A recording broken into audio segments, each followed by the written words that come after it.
بسم الله الرحمن الرحيم. إن الحمد لله نحمده ونستعينه ونستغفره ونعوذ بالله من شرور أنفسنا ومن سيئات أعمالنا.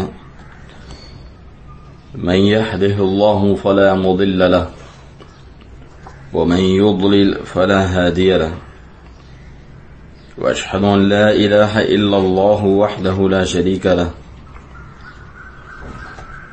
وأشهد أن محمدا عبده ورسوله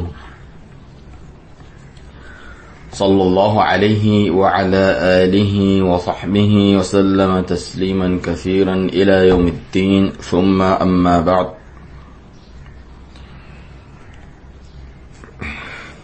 جیسا کہ اعلان ہوا تھا کہ آج کا درس فضیلت الشیخ علامہ ربیع بن ہادی المدخلی حفظہ اللہ کے ایک درس بعنوان وصایا لقمان الحکیم لابنہ کہ لقمان الحکیم علیہ السلام، جن کے نام سے پوری سورت بھی ہے قرآن میں، ان کی وصیتیں، ان کی نصیحتیں اپنے بیٹے کے لیے جن کا ذکر ہے، اس کی شیخ نے جو ہے تفسیر فرمائی ہے.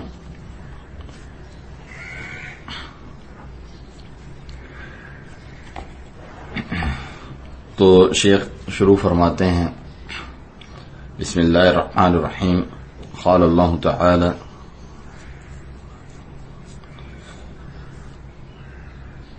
اللہ تعالی کا فرمان ہے سورۃ لقمان میں،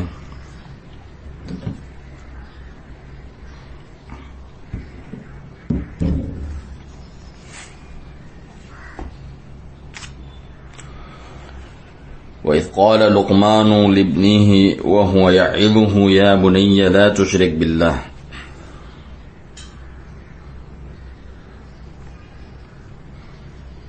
کہ یاد کرو جب لقمان نے اپنے بیٹے کو، جبکہ وہ اسے وعظ و نصیحت فرما رہے تھے،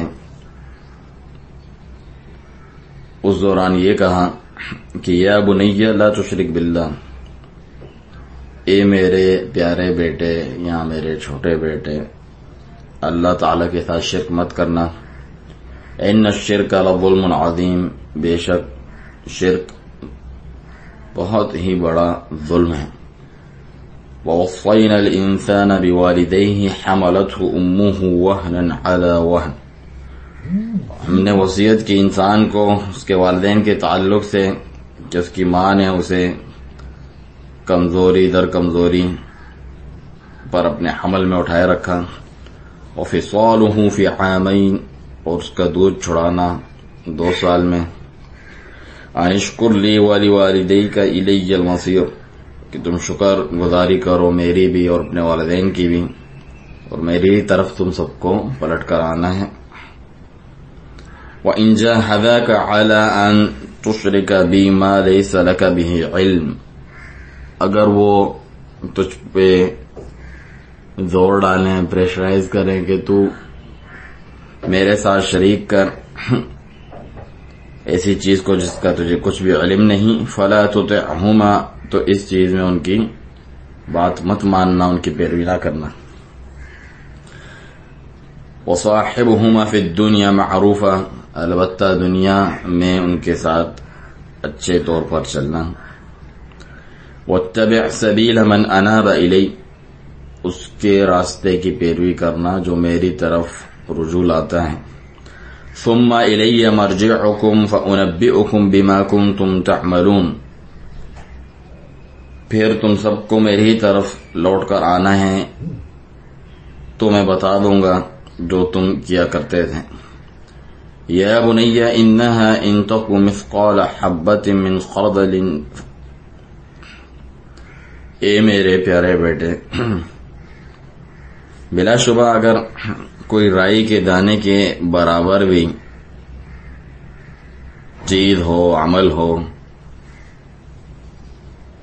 فتكون في صخرة تو چاہے وہ چٹان میں ہو، اب السماوات او فی الارض، یا آسمانوں میں ہو یا زمین میں، یأتی بہ اللہ، اللہ تعالیٰ اسے ضرور لے آئے گا۔ ان اللہ لطیف خبیر، بے شک اللہ تعالیٰ بہت باریک بین اور ہر چیز کی خبر رکھنے والا ہے۔ یا بنی اقم الصلاۃ وأمر بالمعروف وانہى عن المنکر، اے میرے پیارے بیٹے نماز قائم رکھنا، نیکی کا حکم کرنا، برائی سے روکنا، واصبر علی ما اصابک، اور اس چیز پر صبر کرنا جو تجھے پہنچے، جو مصائب جھیلنے پڑے اس پہ صبر کرنا۔ ان ذلک من عزم الامور، بلا شبہ یہ بڑے ہی عالی ہمت کے، بڑے ہی جو ہمت والے کام ہیں۔ ولا تصعر خدک للناس، لوگوں کے لیے اپنا گال نہ پھلانا، جسے تکبر کرتے ہوئے اتراتے ہوئے۔ ولا تمشی فی الارض مرحا، اور نہ زمین پر اکڑ کر چلنا۔ ان اللہ لا يحب كل مختال فخور، بے شک اللہ تعالی نہیں پسند کرتا ہر اکڑنے والے اور فخر غرور کرنے والے کو۔ واقصر فی مشیک، اپنی چال میں میانہ روی اختیار کرنا۔ واغضض من صوتک، اور اپنی آواز بھی کچھ پست اور کچھ نیچی کرنا۔ ان انکر الاصوات لصوت الحمیر، کہ بلا شبہ تمام آوازوں میں بری آواز تو گدھے کی ہے۔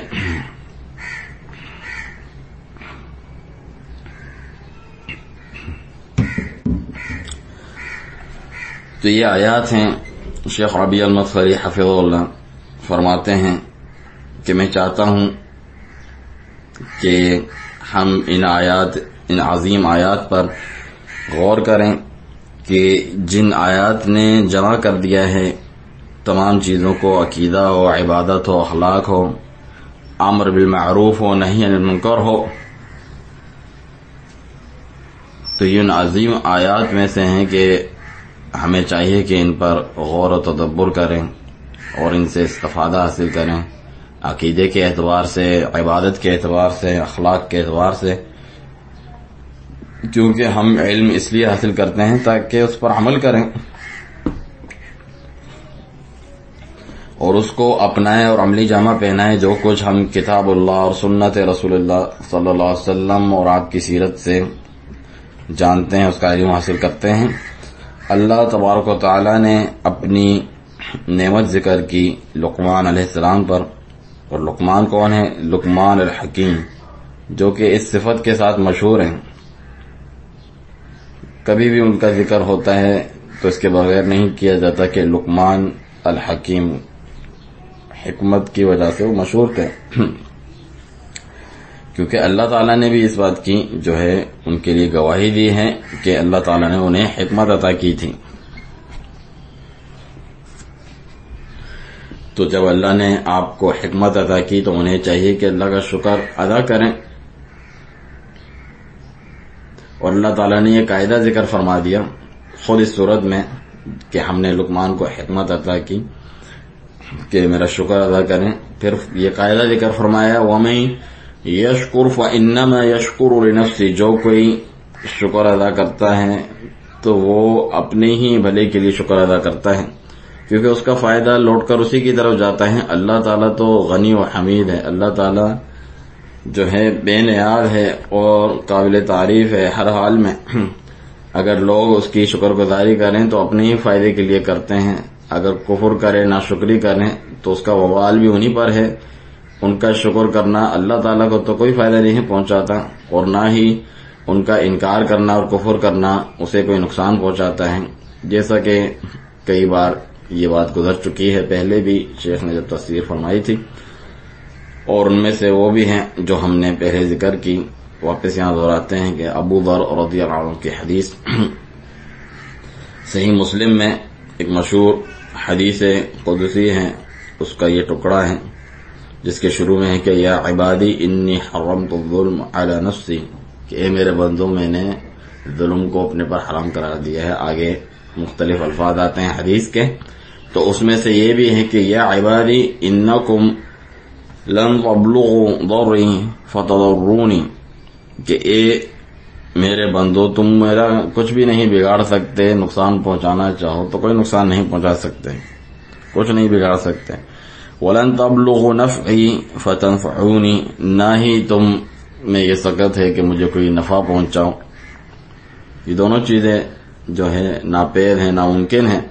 تو یہ قاعدہ موجود ہے کتاب و سنت میں، من عمل صالحا فلنفسه ومن اساء فعليها وما ربك بظلام للعبید۔ سورۃ فصلت میں فرمایا کہ جو نیک عمل کرتا ہے، نیک عمل کرتا ہے اپنے ہی لیے کرتا ہے، اور جو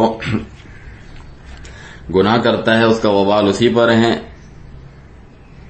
اور تمہارا رب بندوں پر بالکل بھی ظلم کرنے والا نہیں ہے۔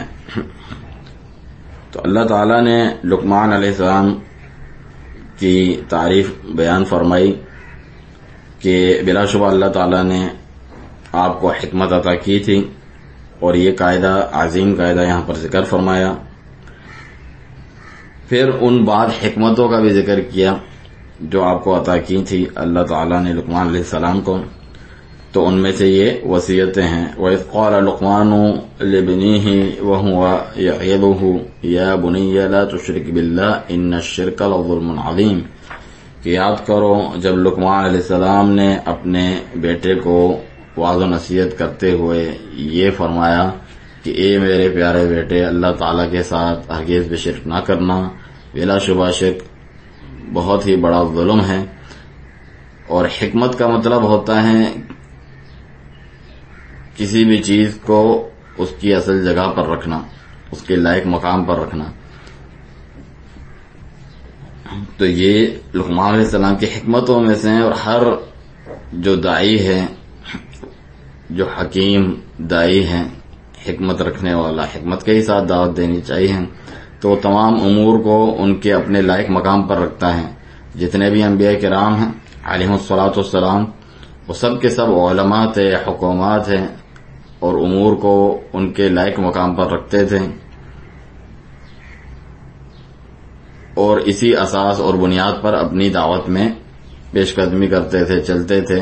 یہ حکمت ہے، اور لوگوں کی تربیت بھی اسی حکمت کی اسی اساس پہ کرتے تھے کہ ہر چیز کو اس کے لائق مقام پہ رکھتے تھے، اسی کو حکمت کہا جاتا ہے۔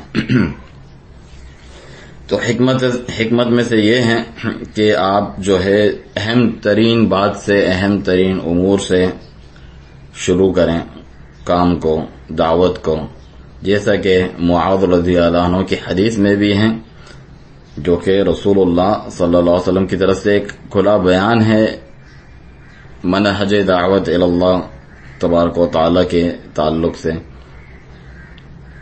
چنانچہ آپ صلی اللہ علیہ وسلم نے انہیں بھی یہ وصیت کرتے ہوئے فرمایا جب یمن کی طرف دعوت کے لیے بھیجا کہ انک تأتی قوم اہل الکتاب، کہ آپ بلا شبہ ایک اہل کتاب قوم کی طرف جا رہے ہیں، فَلْيَكُنْ أَوَّلُ مَا تَدْعُوهُمْ إِلَيْهِ شَهَادَةٌ أَن لَا إِلَٰهَ إِلَّا اللَّهُ، تو پہلی چیز جس کی طرف انہیں دعوت دینا وہ لا الہ الا اللہ کی شہادت ہو، توحید کی، کہ اللہ تعالیٰ کے سوا کوئی معبود حقیقی نہیں۔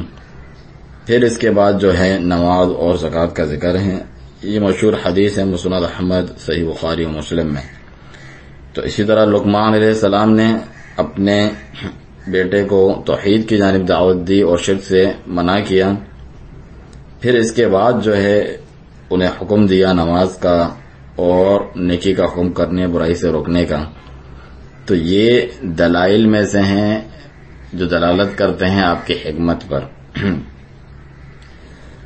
تو یہ بات حکمت میں سے ہے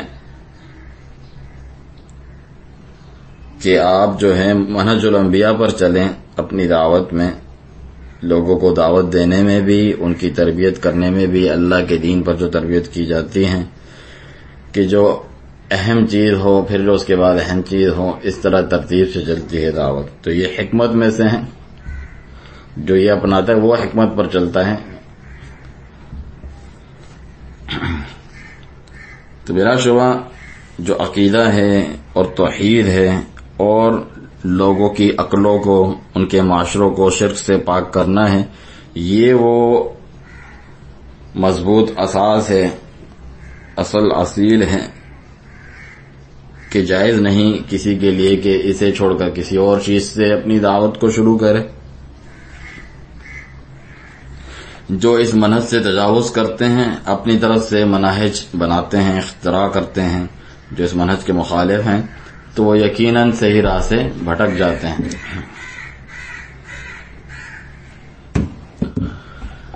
لا تشرک باللہ، اللہ کے ساتھ شرک نہ کرنا. ان الشرک لظلم عظیم، بے شک شرک جو ہے بہت عظیم ظلم ہے. شرک باللہ سے بڑھ کر کوئی بھی ظلم نہیں ہے، کیونکہ یہ ایسا ظلم ہے، ایسا گناہ ہے کہ جس کی بخشش نہیں. اللہ تبارک و تعالی کا فرمان سورۃ النساء میں، ان اللہ لا یغفر ان یشرک بہ ویغفر ما دون ذلک لمن یشاء، بے شک اللہ تعالی اس بات کو ہرگز نہیں بخشتا کہ اس کے ساتھ شرک کیا جائے، اس کے علاوہ جو بھی ہے جس کے لیے چاہتا ہے بخش دیتا ہے. جتنے بھی گناہ ہیں وہ جس کے لیے چاہتا ہے بخش دیتا ہے. اور فرمایا وَمَن يُشْرِكْ بِاللَّهِ فَكَأَنَّمَا خَرَّ مِنَ السَّمَاءِ فَتَخْطَفُهُ الطَّيْرُ أَوْ تَهْوِي بِهِ الرِّيحُ فِي مَكَانٍ سَحِيقٍ. جس نے بھی اللہ تعالیٰ کا شرک کیا گویا کہ وہ آسمان سے گرا، اب اسے یا تو پرندے اچک لے جاتے ہیں، نوچ کھاتے ہیں، یا ہوا اسے دور جگہ جا پھینکتی ہے. تو لقمان رحمہ اللہ نے کیا فرمایا؟ ان الشرک لظلم عظیم. عبداللہ رضی اللہ عنہ سے روایت ہے کہ جب یہ آیت نازل ہوئی الذین آمنوا ولم یلبسوا ایمانہم بظلم، سورۃ الانعام میں، کہ جو ایمان لائے اور اپنے ایمان میں ظلم کی آمیزش اور ملاوٹ نہیں کی، ایسوں کے لیے امان ہے اور یہی لوگ ہدایت یافتہ ہیں. تو شق ذلک علی اصحاب النبی صلی اللہ علیہ وسلم وقالوا، تو یہ چیز بڑی گرا گزری نبی صلی اللہ علیہ وسلم کے صحابہ پر، اور انہوں نے کہا اینا لا یظلم نفسہ، ہم میں سے کون ہے جو اپنے نفس پر ظلم نہیں کرتا، ہو جاتا ہے. فقال رسول اللہ صلی اللہ علیہ وسلم لیس کما تظنون، تو نبی صلی اللہ علیہ وسلم نے فرمایا یہ ایسا نہیں جس طرح تم گمان کر رہے ہو، اس سے وہ ظلم مراد نہیں. انما هو كما قال لقمان لابنه یا بنی لا تشرک باللہ ان الشرک لظلم عظیم. اس سے تو وہ ظلم مراد ہے جو لقمان علیہ السلام نے اپنے بیٹے کو وصیت کرتے ہوئے کہا تھا کہ اے میرے پیارے بیٹے اللہ تعالیٰ کے ساتھ شرک نہ کرنا، بلا شبہ شرک بہت ہی بڑا ظلم ہے. یہ صحیح بخاری کی اور مسلم کی روایت ہے. تو یہاں وضاحت کر دی کہ شرک سے مراد جب اس کا اطلاق کیا جاتا ہے شرک اکبر ہوتا ہے، اور وہ عظیم کفر ہوتا ہے کہ جس کا مرتکب اللہ تعالی کی شدید ترین غضب، ناراضگی اور ہمیشہ ہمیش کے عذاب کا مستحق ٹھہرتا ہے. ایسا گناہ ہے کہ جس کی بخشش نہیں، جسے نہیں بخشا جاتا. اسی لیے لقمان علیہ السلام نے اپنے بیٹے سے کہا کہ ان الشرک لظلم عظیم. پھر اللہ تبارک تعالیٰ نے ایک جو ہے اس سے ہٹ کر جو وصیتیں چل رہی ہیں اس سے ہٹ کے ایک جملہ معترضہ بیچ میں کلام آیا کہ لقمان الحکیم جو اپنے بیٹے کو وصیت کر رہے تھے اس کے بیچ میں دوسری بات اللہ سبحانہ تعالیٰ لے کر آیا کہ، اور یہ چیز اللہ تعالیٰ نے پہلے بھی کئی بار ذکر فرمائی ہے کہ کئی ایک آیات ہیں جہاں اللہ تعالیٰ نے اپنے حق کے ساتھ والدین کے حق کو جوڑا ہے. تو جب اللہ تعالیٰ کے حق کی وصیت ہوئی تو اس کے ساتھ ہی والدین کے حق کی وصیت کئی ایک آیات میں آئی ہے، جیسا کہ کچھ مثالیں شیخ ربیع حفظہ اللہ نے ذکر فرمائی کہ وَاعْبُدُوا اللَّهَ وَلَا تُشْرِكُوا بِهِ شَيْئًا وَبِالْوَالِدَيْنِ إِحْسَانًا، قرآن مجید میں. اسی طرح فرمایا جیسا کہ سورۃ الاسراء میں بھی ہے وَقَضَىٰ رَبُّكَ أَلَّا تَعْبُدُوا إِلَّا إِيَّاهُ وَبِالْوَالِدَيْنِ إِحْسَانًا، کہ اللہ کی عبادت کرو، اس کے ساتھ کسی کو شریک نہ کرو، اور والدین کے ساتھ نیک سلوکی کرو. اور اللہ سبحانہ تعالیٰ نے یہ فیصلہ کر دیا کہ نہیں کرو عبادت مگر صرف اسی کی، اور والدین کے ساتھ احسان اور بھلائی اور نیک سلوکی کرو. تو یہاں لقمان علیہ السلام جو اپنے بیٹے کو وصیت کر رہے تھے اس کے بعد اس کے ساتھ ہی یہ بھی فرمایا، یعنی جب شرک اور توحید کا ذکر ہوا اللہ تعالیٰ کے حق کا، آگے فرمایا وَوَصَّيْنَا الْإِنسَانَ بِوَالِدَيْهِ حَمَلَتْهُ أُمُّهُ وَهْنًا عَلَى وَهْنٍ، ہم نے انسان کو اس کے والدین کے تعلق سے وصیت کی کہ اس کی ماں نے اسے جو ہے کمزوری در کمزوری میں حمل میں اٹھائے رکھا، وَفِصَالُهُ فِي عَامَيْنِ، اس کا دودھ چھڑانا بھی 2 سال کا عرصہ اس میں لگتا ہے، أَنِ اشْكُرْ لِي وَلِوَالِدَيْكَ إِلَيَّ الْمَصِيرُ، کہ تم شکر گزار بنو میرے بھی، اپنے والدین کا بھی شکر ادا کرو اور میرے ہی طرف پلٹ کر آنا ہے۔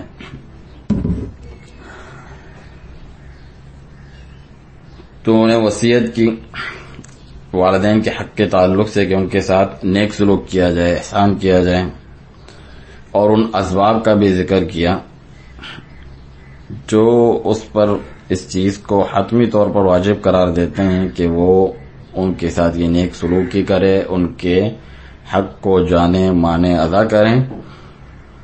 ساتھ ہی اشارہ کیا ماں کی طرف کہ جس کی وصیت اللہ تعالیٰ نے کی ہے آپ کو کہ ان کے ساتھ بھلائی کرو، کہ حملتہ امہ وہنا علی وہن، ماں اس کو کمزوری کے اوپر مزید کمزوری کے ساتھ جھیلتی ہے، اسے اٹھاتی ہے اپنے حمل میں، یعنی کمزوری ہی کمزوری ہے۔ ایک تو پہلے ہی صنف نازک ہے عورت، کمزور،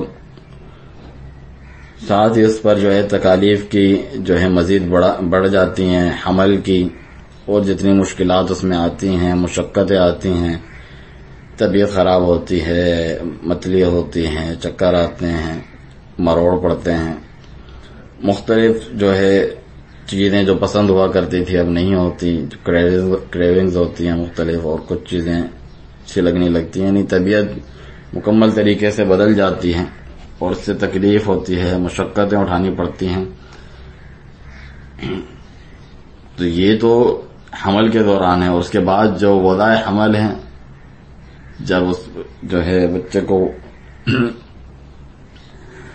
جب ڈیلیوری کا موقع آتا ہے تو اور زیادہ تکالیف اور آلام ہوتے ہیں، جیسا کہ دوسری جگہ فرمایا حملتہ امہ قرحا ووضعتہ قرحا، تکلیف سے ہی اس کی ماں نے اسے حمل میں رکھا اور تکلیف سے ہی اسے جنا، مشقت، تھکن اور خدشات اور خطرات بھی ساتھ ساتھ، ہو سکتا ہے کبھی مر بھی جاتی ہیں، اور پیدائش کے بعد بھی جو ہے اس کا کام ختم نہیں ہوتا، اب اس کی پرورش کرنی ہے، اس کے لیے راتوں کو جاگنا ہے، اور اللہ تعالیٰ اس کے خون کو دودھ میں تبدیل کر دیتا ہے تاکہ اس سے اپنی اولاد کو دودھ پلائیں۔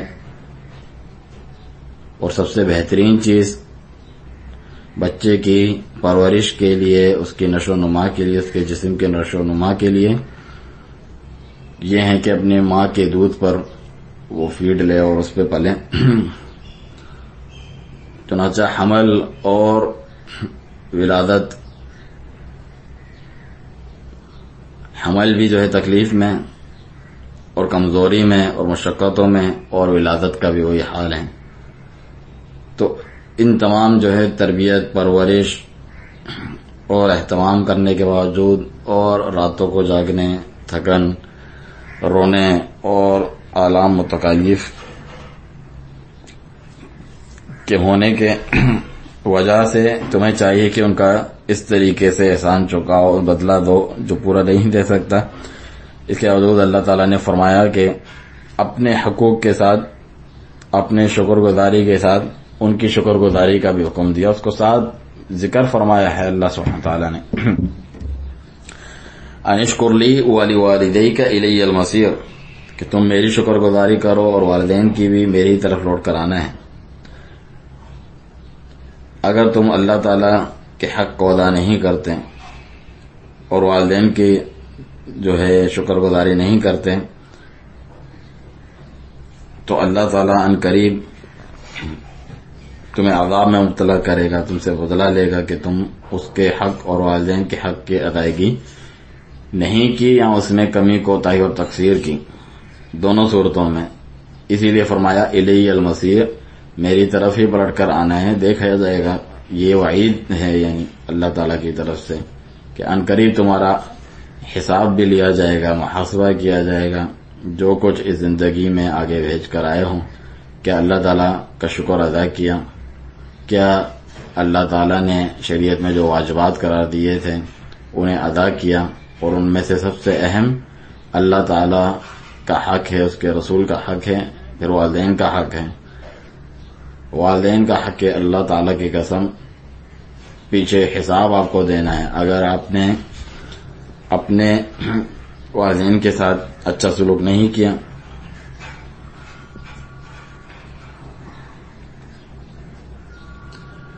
اس کی ادائیگی نہیں کی، اللہ تعالیٰ کے حق کی، والدین کے حق کی جو شکر گزاری کرنی ہے، تو پھر اللہ جان لیں اچھی طریقے سے کہ اللہ تعالیٰ نے آپ کو بیکار پیدا نہیں کیا، اس لیے پیدا کیا ہے کہ آپ اللہ کی عبادت کریں اور جو حکام اللہ تعالیٰ نے دیے ہیں، اوامر، انہیں ادا کریں اور اس کی نافرمانی سے بچیں، اجتناب کریں۔ تو اللہ تعالیٰ کے دیے گئے احکام میں سے یہ بھی ہیں کہ والدین کے ساتھ نیک سلوکی کی جائے، اللہ تعالیٰ کے حق کی ادائیگی کے بعد اہم ترین والدین کے ساتھ نیک سلوکی کی جائے، اور اللہ تعالیٰ ایک رائی کے دانے برابر، ایک ذرے کو بھی جو ہے ضائع نہیں کرتا اور نہ ہی کسی پہ ظلم کرتا ہے جو بھی وہ نیک اعمال کرے۔ اللہ تبارک و تعالی آگے فرماتا ہے وَإِن جَاهَدَاكَ عَلَىٰ أَن تُشْرِكَ بِي مَا لَيْسَ لَكَ بِهِ عِلْمٌ فَلَا تُطِعْهُمَا، اگر یہ دونوں یعنی والدین تجھ پہ زور ڈالیں کہ میرے ساتھ شریک کر جس کا تجھے علم نہیں، تو ان کی بات نہ ماننا۔ وَصَاحِبْهُمَا فِي الدُّنْيَا مَعْرُوفًا، دنیاوی اعتبار سے ان کے ساتھ اچھے طور پہ چلنا۔ وَاتَّبِعْ سَبِيلَ مَنْ أَنَابَ إِلَيَّ، مگر پیروی اس کی کرنا جو میری طرف رجوع لاتا ہے۔ یعنی اگر وہ دونوں تجھے اللہ کی نافرمانی کا حکم دیں، چاہے وہ کبیرہ گناہ ہو یا صغیرہ گناہ ہو، یا نافرمانی اور گناہوں میں جو سر فہرست ہے یعنی اللہ کے ساتھ شرک کرنا وہ ہو، تو ان کی بات نہ ماننا۔ انہیں کوئی حق نہیں ہے کہ تمہیں حکم دیں اللہ تعالیٰ کی نافرمانی کا، چاہے وہ شرک ہو یا اس کے علاوہ نافرمانی ہو۔ نبی صلی اللہ علیہ وسلم نے فرمایا لا طاعۃ لمخلوق فی معصیۃ الخالق، صحیح بخاری، مسلم، مسند احمد وغیرہ میں علی رضی اللہ عنہ سے، کہ کسی مخلوق کی اطاعت نہیں ہو سکتی اللہ کی نافرمانی میں۔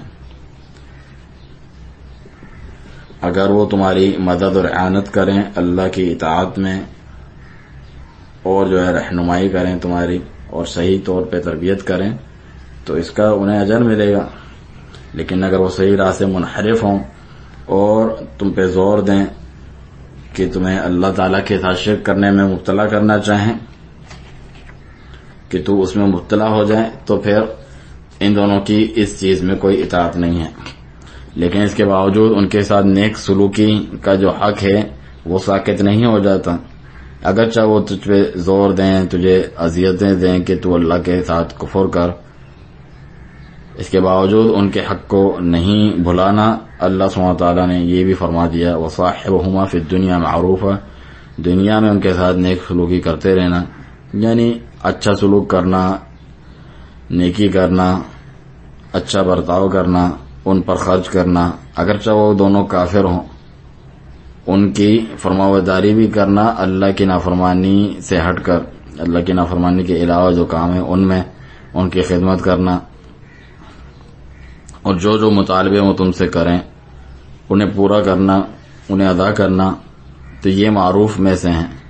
ہر وہ چیز جو وہ تجھ سے طلب کریں وہ نافرمانی اور گناہ میں سے نہ ہو اللہ تعالیٰ کے، تو آپ پر ضروری ہے کہ آپ اسے ادا کریں، اس پر عمل کریں۔ تو والدین کا حق ساکت نہیں ہوتا، اگرچہ وہ بدعت میں مبتلا ہوں، اگرچہ وہ شرک میں مبتلا ہوں، تو لازم ہے کہ دنیاوی طور پہ معروف طریقے سے ان کے ساتھ نیک سلوکی کرتے رہنا اور اسی طرح چلنا۔ آگے یہ فرمایا کہ پھر تم پر واجب ہے کہ اس کے راستے کی پیروی کرو جو میری طرف انابت کرتا ہے، رجوع لاتا ہے۔ وَاتَّبِعْ سَبِيلَ مَنْ أَنَابَ إِلَيَّ، اللہ تعالیٰ کی جانب رجوع کرتا ہے، اس کی اطاعت کرتا ہے، اس کی جو ہے عبادت کرتا ہے۔ آپ اللہ تعالیٰ کی اطاعت کریں، اس کی عبادت کریں، اس کے جانب رجوع کریں، ان کے راستے کی پیروی کرتے ہوئے جو اللہ تعالیٰ کی طرف رجوع لانے والے ہیں، جیسا کہ انبیاء کرام علیہم الصلاۃ والسلام اور ان کے پیروکار ناصحین علماء کرام خیر خواہ اللہ تعالیٰ کے نیک صالح بندے تو اللہ تعالیٰ کے حق کو ادا کریں اور بندوں کے حق کو، حقوق و العباد کو بھی ادا کریں. یہ ان کا راستہ ہے. اللہ کی جانب رجوع کرنے والوں کا کیا راستہ ہے کہ وہ اللہ کے حق کو بھی ادا کرتے ہیں، اس کے بندوں کے حق کو بھی ادا کرتے ہیں.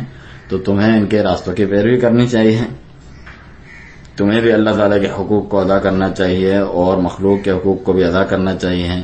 نیکی کا حکم کرنا چاہیے، برائیوں سے روکنا چاہیے، دعوت اللہ کرنی چاہیے، اور دیگر جو امور ہیں، ہر وہ امور جس پر المنیب اللہ، اللہ تعالیٰ کی جانب رجوع کرنے والے چلتے ہیں، ان کی پیروی کرو اور اس پر چلو. یعنی توحید میں، عبادت میں، اخلاق میں، اور جتنی بھی خیر اور بھلائیاں شریعت لے کر آئی ہیں اور جتنی بھی برائیوں سے شریعت نے روکا ہے، جن میں سے سب سے بڑا اللہ تعالیٰ کے ساتھ شرک کرنا ہے، رسولوں کی مخالفت کرنا ہے. تو ایسا شخص جو ہے جو ان چیزوں پر عمل کرتا ہے اور جو منع ہے ان سے بچتا ہے، یہ اللہ کی جانب انابت کرنے والا ہے، رجوع کرنے والا ہے. اور اگر کوئی گناہ ہو بھی جاتا ہے تو وہ اللہ تعالیٰ کے حضور جو ہے سچی پکی توبہ کرتے ہیں اور بہترین بات کی پیروی کرتے ہیں جو اللہ کے رسول علیہ الصلاۃ والسلام لے کر آئے ہیں، جو ہر خیر پر مشتمل ہیں، توحید ہیں اور شرک کے خلاف لڑنا ہے، اللہ تعالیٰ رب العالمین کے لیے سر تسلیم خم کرنا ہے ہر اس چیز میں جس کا اللہ تعالیٰ حکم دیں اور جس سے منع کریں. پھر آگے فرمایا ثم الی مرجعکم، پھر تمہیں میری طرف پلٹ کر آنا ہے، فانبئکم بما کنتم تعملون، تو میں بتا دوں گا جو کچھ تم کیا کرتے تھے. لوگوں کا پلٹنا، تمام لوگوں کا لوٹنا اللہ تبارک و تعالیٰ کی طرف ہے، اور اللہ تعالیٰ ہر چیز انہیں بتا دے گا، جتلا دے گا، شمار کر رکھی ہیں. اور ان میں سے یہ بات بھی ہے کہ کیا ایک اولاد نے اپنے والدین کے ساتھ نیک سلوکی کی، اور کیا والدین بھی اللہ کے صحیح دین پر قائم رہے. تو اللہ تعالیٰ ان کا بھی محاسبہ کرنے والا ہے. جو مثلا والدین آپ کو شرک کا حکم دیتے ہیں تو اللہ تعالیٰ ان کی بھی پکڑ کرے گا، ان کا بھی محاسبہ ہوگا، کیونکہ لوٹنا اللہ تعالیٰ کی طرف ہے. اور اپنے بندوں کو عنقریب اللہ تعالیٰ یہ تمام چیزیں بتا دے گا. سب کو اللہ کی طرف لوٹ کر آنا ہے کہ تم نے یہ غلط کیا، تم نے یہ کیا. اور اللہ سبحانہ وتعالیٰ تمام مخلوقین سے پوچھے گا، سوال کرے گا، تمام بنی آدم سے بلکہ تمام جن و انس سے عنقریب اللہ تعالیٰ یہ سوال کرے گا اور پوچھے گا. جیسا کہ سورۃ الاعراف میں فرمایا فَلَنَسْأَلَنَّ الَّذِينَ أُرْسِلَ إِلَيْهِمْ وَلَنَسْأَلَنَّ الْمُرْسَلِينَ، کہ ہم ضرور پوچھیں گے ان سے بھی جن کی طرف بھیجے گئے ہیں رسول، اور جو مرسلین خود رسول ہیں ان سے بھی پوچھیں گے. فَلَنَقُصَّنَّ عَلَيْهِمْ بِعِلْمٍ وَمَا كُنَّا غَائِبِينَ،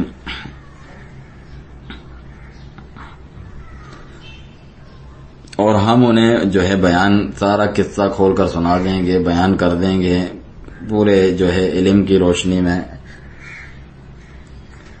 اور ہم سے غائب نہیں تھے، کسی طور پر اوجھل نہیں تھے، غائب نہیں تھے، بلکہ ہم ہمارے سامنے تھے اور ہم یہ تمام چیزیں پورے علم کی بنیاد پر انہیں بتا دیں گے.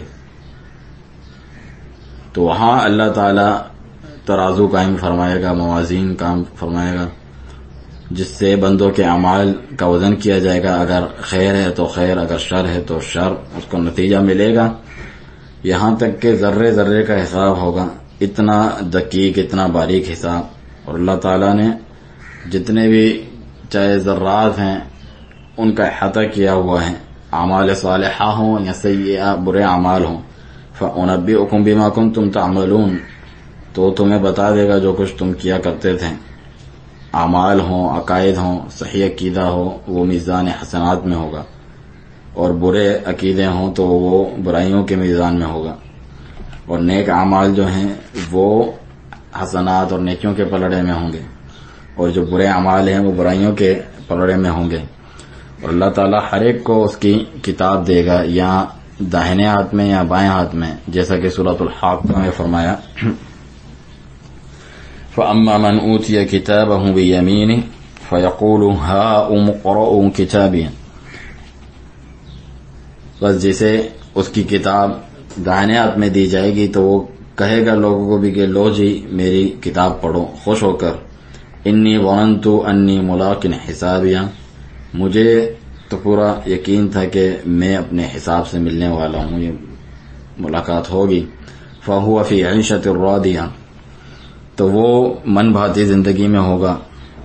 فی جنت عالیہ، عالی اور بلند عالی شان جنت میں، باغات میں. قطوفها دانیہ، جس کے میوے جھکے ہوئے قریب ہوں گے. کلوا واشربوا ہنیئا بما اسلفتم فی الایام الخالیہ، کھاؤ پیو مزے سے ان اعمال کے بدلے میں جو تم گزرے دنوں میں کیا کرتے تھے. وَأَمَّا مَنْ أُوتِيَ كِتَابَهُ بِشِمَالِهِ فَيَقُولُ يَا لَيْتَنِي لَمْ أُوتَ كِتَابِيَهْ، لیکن جسے اس کی کتاب جو ہے بائیں ہاتھ میں دی جائے گی تو وہ کہے گا ہائے مصیبت، کاش جو ہے مجھے میری کتاب ہی نہیں دی جاتی. وَلَمْ أَدْرِ مَا حِسَابِيَهْ، نہ مجھے معلوم چلتا کہ میرا کیا حساب ہے. یا لیتها كانت القاضیہ، کاش کہ جو موت تھی وہی میرا کام تمام کر دیتی. ما اغنى عنی مالیہ، مجھے میرے مال نے کوئی فائدہ نہیں پہنچایا. ہلک عنی سلطانیہ، میری حکومت بھی جو ہے خاک میں مل گئی. خذوہ فغلوہ، اسے پکڑو اور اسے توق پہنا دو. ثم الجحیم صلوہ، پھر بھڑکتی آگ میں اسے جھونک دو. ثم فی سلسلۃ ذرعها 70 ذراعا فاسلکوہ، پھر اسے زنجیر میں جکڑ دو جس کی پیمائی 70 ہاتھ ہے. تو اس کے بعد اللہ تعالی نے واپس سے جو ہے لقمان علیہ السلام کی جو واضح نصیحت تھی اپنے بیٹے کے لیے اسی کو جاری رکھا. فرمایا یا بنی انها ان تک مثقال حبۃ من خردل فتکن فی صخرۃ او فی السماوات او فی الارض یأتی بها اللہ ان اللہ لطیف خبیر. اے میرے پیارے بیٹے، بلا شبہ اگر رائی کے دانے کے برابر بھی ہو کوئی چیز، کوئی عمل، تو پھر وہ چاہے چٹان کے اندر ہو یا آسمانوں میں یا زمین میں، اللہ تعالیٰ اسے ضرور لے آئے گا. بلا شبہ اللہ تعالیٰ بہت ہی باریک بین، ہر چیز کی خبر رکھنے والا ہے. تو یہاں شروع میں انہیں توحید کی جانب دعوت دی،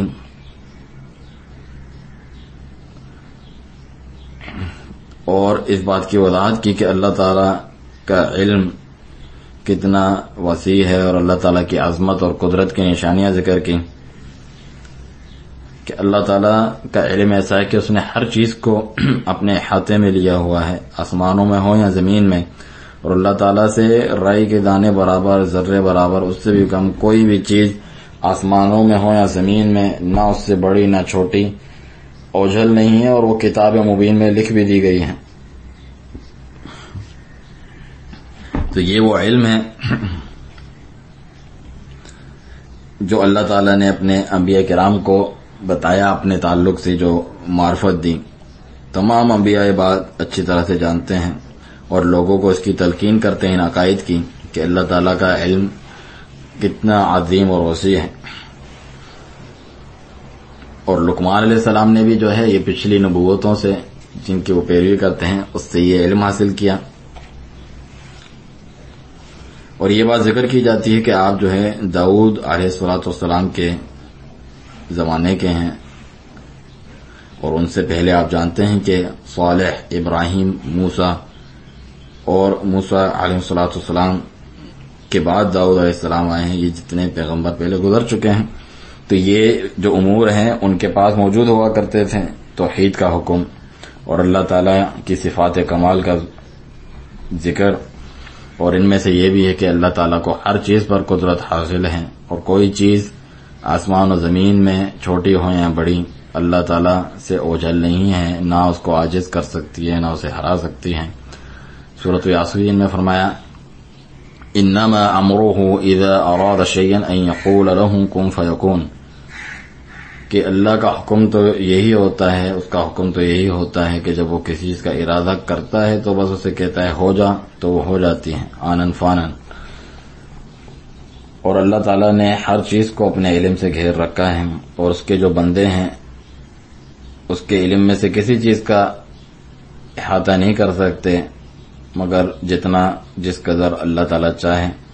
تو اس کائنات کے ہر ذرے، ہر قطرے، ہر پتے تک اور ہر چیز کا اللہ تعالیٰ کو علم ہے، اس سے کوئی چیز جو ہے چھپی ہوئی نہیں ہے، چھپنے والی چیز کوئی بھی چھپی ہوئی نہیں ہے۔ اللہ عز و جل کا فرمان سورۃ الانعام میں وَعِندَهُ مَفَاتِحُ الْغَيْبِ لَا يَعْلَمُهَا إِلَّا هُوَ، اسی کے پاس غیب کی کنجیاں ہیں، چابیاں ہیں، جسے نہیں جانتا اس کے سوا کوئی۔ وَيَعْلَمُ مَا فِي الْبَرِّ وَالْبَحْرِ، اور وہ جانتا ہے جو کچھ خشکی میں ہے، تری میں ہے۔ وَمَا تَسْقُطُ مِنْ وَرَقَةٍ إِلَّا يَعْلَمُهَا، وہ جانتا ہے جو کچھ خشکی میں ہے اور باہر سمندروں میں ہے۔ اور وَمَا تَسْقُطُ مِنْ وَرَقَةٍ إِلَّا يَعْلَمُهَا، کوئی پتا بھی نہیں گرتا مگر اسے جانتا ہے۔ وَلَا حَبَّةٍ فِي ظُلُمَاتِ الْأَرْضِ وَلَا رَطْبٍ وَلَا يَابِسٍ إِلَّا فِي كِتَابٍ مُبِينٍ، اور نہ ہی کوئی ایک دانہ بھی جو زمین کے اندھیریوں میں جا کے پڑتا ہے، اور نہ ہی کوئی رطب و یابس، خشک و تر چیز ایسی نہیں مگر وہ کتاب مبین میں لکھی ہوئی ہے۔ یہ اللہ تعالیٰ کا علم ہے، اور اسے محفوظ بھی کر دیا ہے، لوح محفوظ میں لکھ رکھا ہے۔ اور بندوں کے اعمال کو بھی ان رجسٹروں میں لکھا ہے جو فرشتے لکھتے ہیں بندوں پر، خیر ہو یا شر ہو۔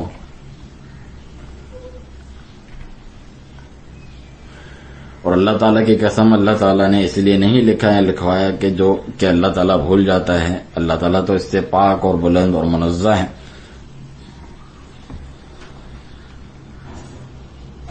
اللہ تعالیٰ تو ان کے لکھے جانے سے پہلے بھی ان کو جانتا تھا اور اس کے بعد بھی۔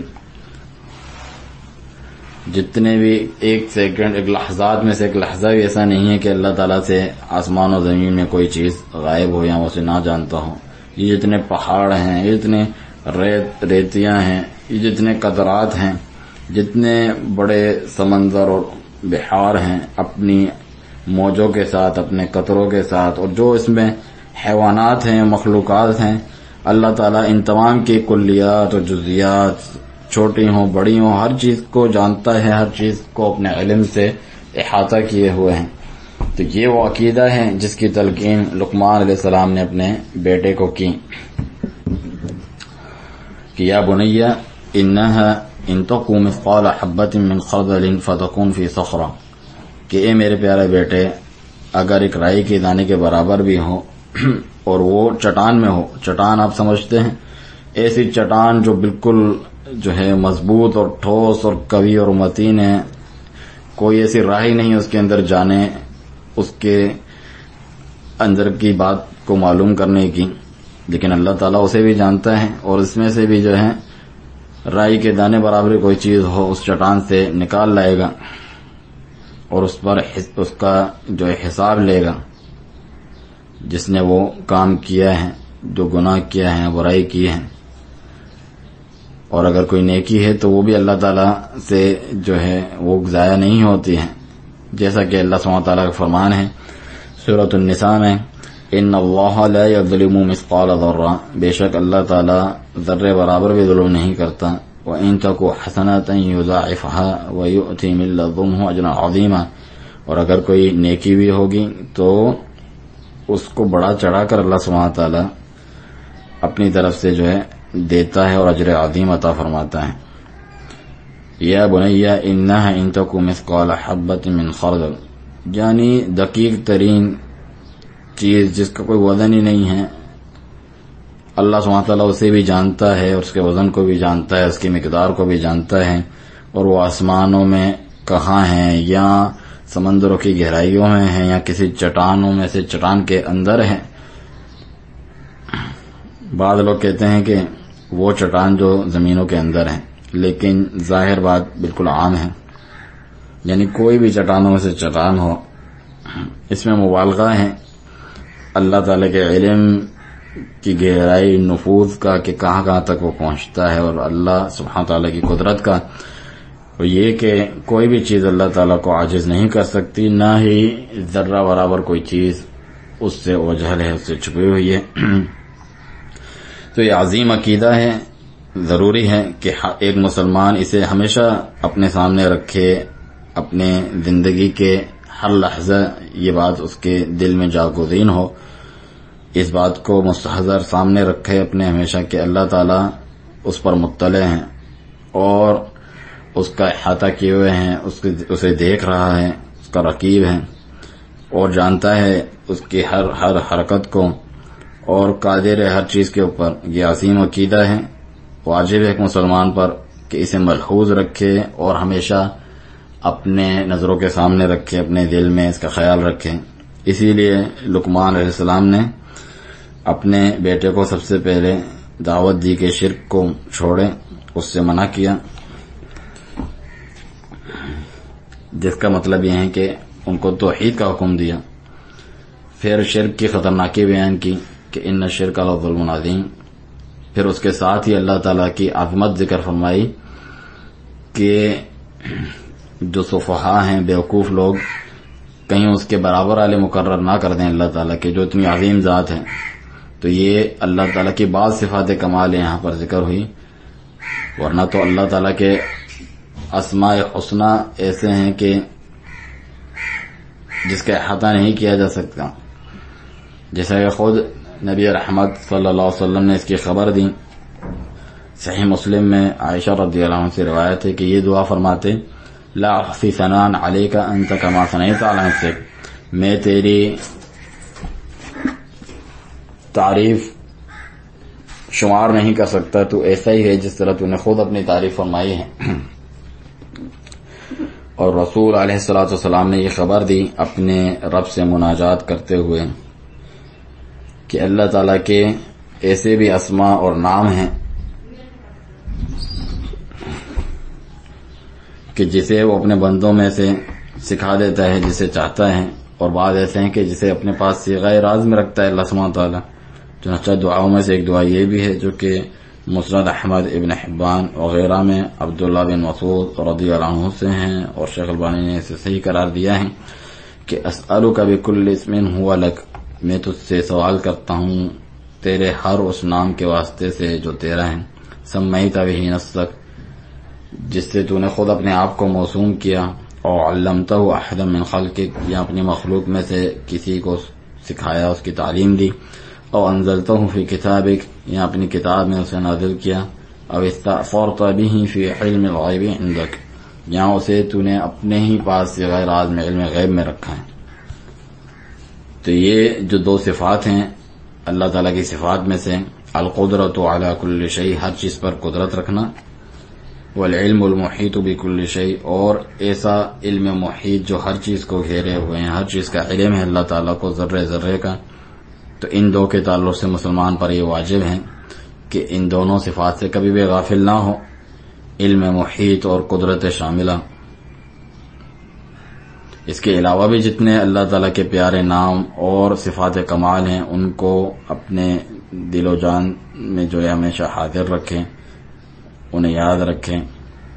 جتنی ہی اللہ تعالیٰ کی صفات کمال اور اسماء کو آپ یاد رکھیں گے، اتنی زیادہ آپ کے دل میں ہیبت طاری ہوگی اور آپ کو حیا آئے گی اللہ تعالیٰ سے کہ اس کی نافرمانی کریں۔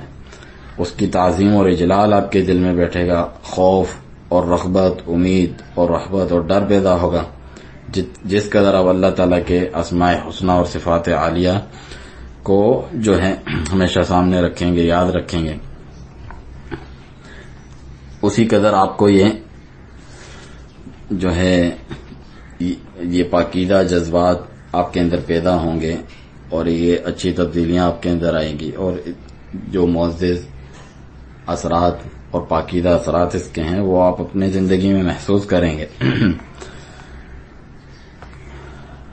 سورۃ الکہف میں فرمایا وَلَا تُطِعْ مَنْ أَغْفَلْنَا قَلْبَهُ عَنْ ذِكْرِنَا وَاتَّبَعَ هَوَاهُ وَكَانَ أَمْرُهُ فُرُطًا، دل میں ہمیشہ اللہ کی یاد، اس کے اسماء و صفات کے ساتھ رکھیں۔ فرمایا کہ اس کی پیروی نہ کرنا، اس کی بات نہ ماننا، جس کے دل کو غافل کر دیا ہے ہم نے اپنے ذکر سے، اور وہ اپنی خواہش نفس کی پیروی کرتا ہے اور اس کا معاملہ حد سے بڑھ چکا ہے۔ تو ہم اللہ تعالیٰ کی پناہ طلب کرتے ہیں غفلت سے اور بھول چوک سے، اللہ کے ذکر سے غفلت برتنا. اور اللہ کا جو ذکر ہے وہ صرف زبان سے نہیں ہوتا بلکہ انسان کے دل اور اعضاء و جوارح سے بھی ہوتا ہے کہ اسے یاد رکھا جائے.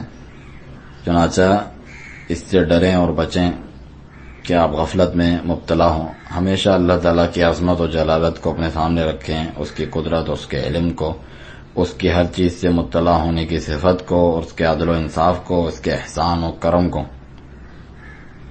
تو اس عظیم تنبیہ کے بعد لقمان علیہ السلام اپنے بیٹے کو کہتے ہیں، اور اس جو ہے تاکید پر مبنی وعظ و نصیحت کے بعد کہ اللہ تعالیٰ نے ہر چیز کو گھیرا ہوا ہے، اپنے علم سے احاطہ کیا ہوا ہے. یہ بتانے کا مقصد کیا ہے؟ یہ مقصد ہے کہ تم ڈرو اور خبردار رہو کہ اللہ تعالیٰ کی نافرمانی نہ کرنا، اور ڈرو کہ کہیں اللہ تعالیٰ کے جو ہے احکام کی خلاف ورزی نہ کرنا، کیونکہ اللہ تعالیٰ گواہ ہے، مطلع ہے ہر چیز پر، اور ہر چیز پر قدرت رکھتا ہے، اور ہر چیز تمہارے خلاف جو ہے وہ لے آئے گا، اس کا محاسبہ ہوگا. اگر وہ تمہیں بخشنا نہ چاہے تو تم تو ہلاکت میں پڑ گئے، اور اگر شرک میں مبتلا ہو تو ہلاکت تو یقینی ہے بلا شبہ. پھر فرمایا یا بنی اقیم الصلاۃ، اے بیٹے نماز قائم رکھنا. یہ درس کچھ طویل ہو جائے گا، ساتھیوں کو اللہ سبحانہ وتعالیٰ جزائے خیر دے کہ وہ صبر کے ساتھ اگر اسے سنیں، اور جتنا کچھ باقی رہ جائے گا تو اسے ہم بعد میں مکمل کر دیں گے انشاءاللہ. یا بنی اقیم الصلاۃ، اے میرے پیارے بیٹے نماز قائم رکھنا. یہ نہیں کہا صلی نماز پڑھو، بلکہ کہا اقیم الصلاۃ نماز قائم رکھو. تو اس معنی پر ذرا غور و فکر کریں. تنبیہ فرما رہے ہیں شیخ کہ الاقامہ جو ہے قائم رکھنا، اس کا مطلب ہے کہ آپ نماز ادا کریں مکمل طریقے سے، اکمل طور پہ، جو اللہ تعالی نے شریعت بنا کے نازل کی ہے، مشروع قرار دی ہے. طہارت حاصل کرنا ہے مثال کے طور پہ، کیونکہ اس کے بغیر نماز قبول نہیں کی جاتی. لازم ہے کہ جو بھی حدث ہے، حدث اکبر ہے، اصغر ہے، انسان پر غسل واجب ہے، وضو کرنا ہے، ان سے آپ پاکی حاصل کریں. جیسا کہ فرمایا صحیح بخاری اور مسلم کی متفق علیہ حدیث ابو ہریرہ رضی اللہ عنہ سے، لا يقبل اللہ صلاۃ بغیر طہور، اللہ تعالی بغیر طہارت کے نماز قبول نہیں فرماتا.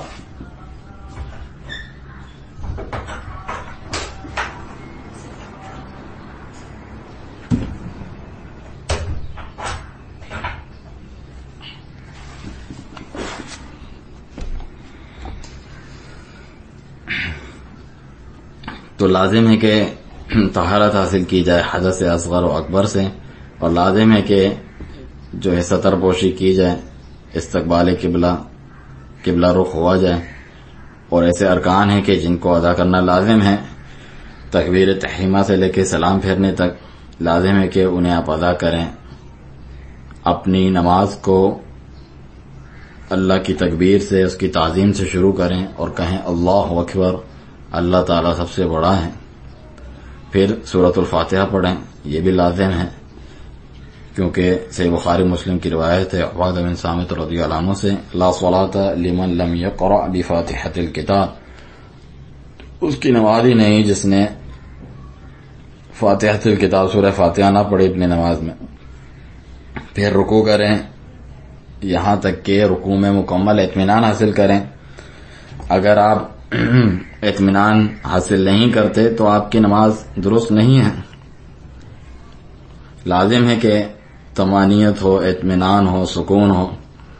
پھر رکوع سے اٹھیں یہاں تک کہ مطمئن ہو جائیں کھڑے ہو کر، یہاں تک کہ تمام جوڑ اپنی جگہ پر آ جائیں. جلد بازی نہ کریں، لازم ہے کہ اطمینان اور سکون سے جو ہے ارکان کی ادائیگی کریں. پھر سجدے کے لیے جھکیں، اس اطمینان سے کھڑے ہو جانے کے بعد سجدے کے لیے جھکیں. پہلا سجدہ کریں یہاں تک کہ سجدے میں بھی آپ مکمل اطمینان حاصل کریں. پھر اپنے سر کو اٹھائیں اور بیٹھیں اور اللہ تعالیٰ کا اس جلوس میں جو بین سجدتین ہے، دو سجدوں کے درمیان جو بیٹھنا ہے، اس میں بھی اللہ تعالیٰ کا ذکر کریں، پھر دوسرا سجدہ کریں، اس کو بھی مکمل اطمینان سے کریں، اور پھر اسی طرح اپنی پوری نماز میں کریں جس طرح رسول اللہ صلی اللہ علیہ وسلم نے اس کی تعلیم دی۔ اس شخص کو المسیء صلاۃ، جو مشہور حدیث ہے کہ جس نے اپنی نماز بگاڑ کے یہاں تیزی سے پڑھی تھی، اسے رسول اللہ صلی اللہ علیہ وسلم نے تعلیم دی تھی، جیسا کہ ابو ہریرہ رضی اللہ عنہ سے روایت ہے کہ رسول اللہ صلی اللہ علیہ وسلم مسجد میں داخل ہوئے اور ایک شخص داخل ہوا، نماز پڑھنے لگا، اس نے نبی صلی اللہ علیہ وسلم پر جو ہے سلام کیا، رسول اللہ صلی اللہ علیہ وسلم نے اس کے سلام کا جواب دیا اور کہا کہ ارجع فصلی فانک لم تصلی، حالانکہ وہ نماز پڑھ چکا تھا، اس کو نماز پڑھتے دیکھا تھا اور کہا کہ تو لوٹ جا، واپس نماز پڑھ، تو نے تو گویا کہ نماز پڑھی ہی نہیں۔ 3 مرتبہ اسی طرح آنا جانا لگا رہا، اور آگے اس نے پھر یہ اقرار کیا کہ والذی بعثک بالحق ما احسن غیرہ، اس ذات کی قسم جس نے آپ کو حق کے ساتھ بھیجا ہے، مجھے اس سے زیادہ اچھے طریقے سے نماز پڑھنے نہیں آتی، فعلمنی، مجھے آپ تعلیم دیں کس طرح پڑھوں، سکھائیں۔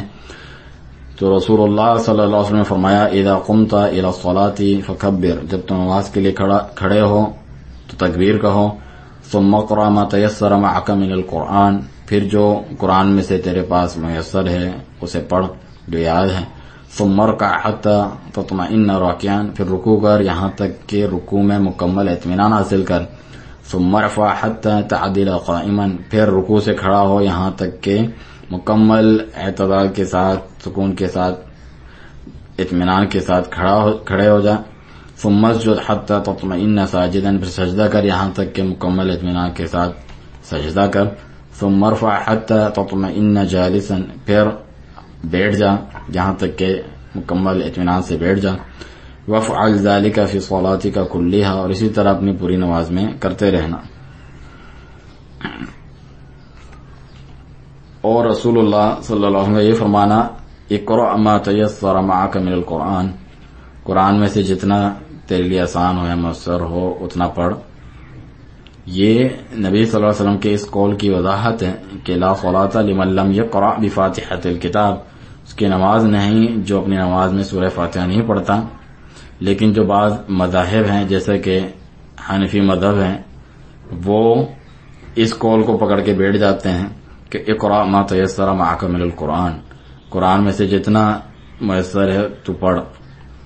تو وہ کہتے ہیں کہ جو نمازی ہیں وہ کوئی بھی آیت پڑھ لیں، اگرچہ اتنی چھوٹی کیوں نہ ہو، مدحامتان سورۃ الرحمن میں جو ہے، تو یہ بھی کافی ہے۔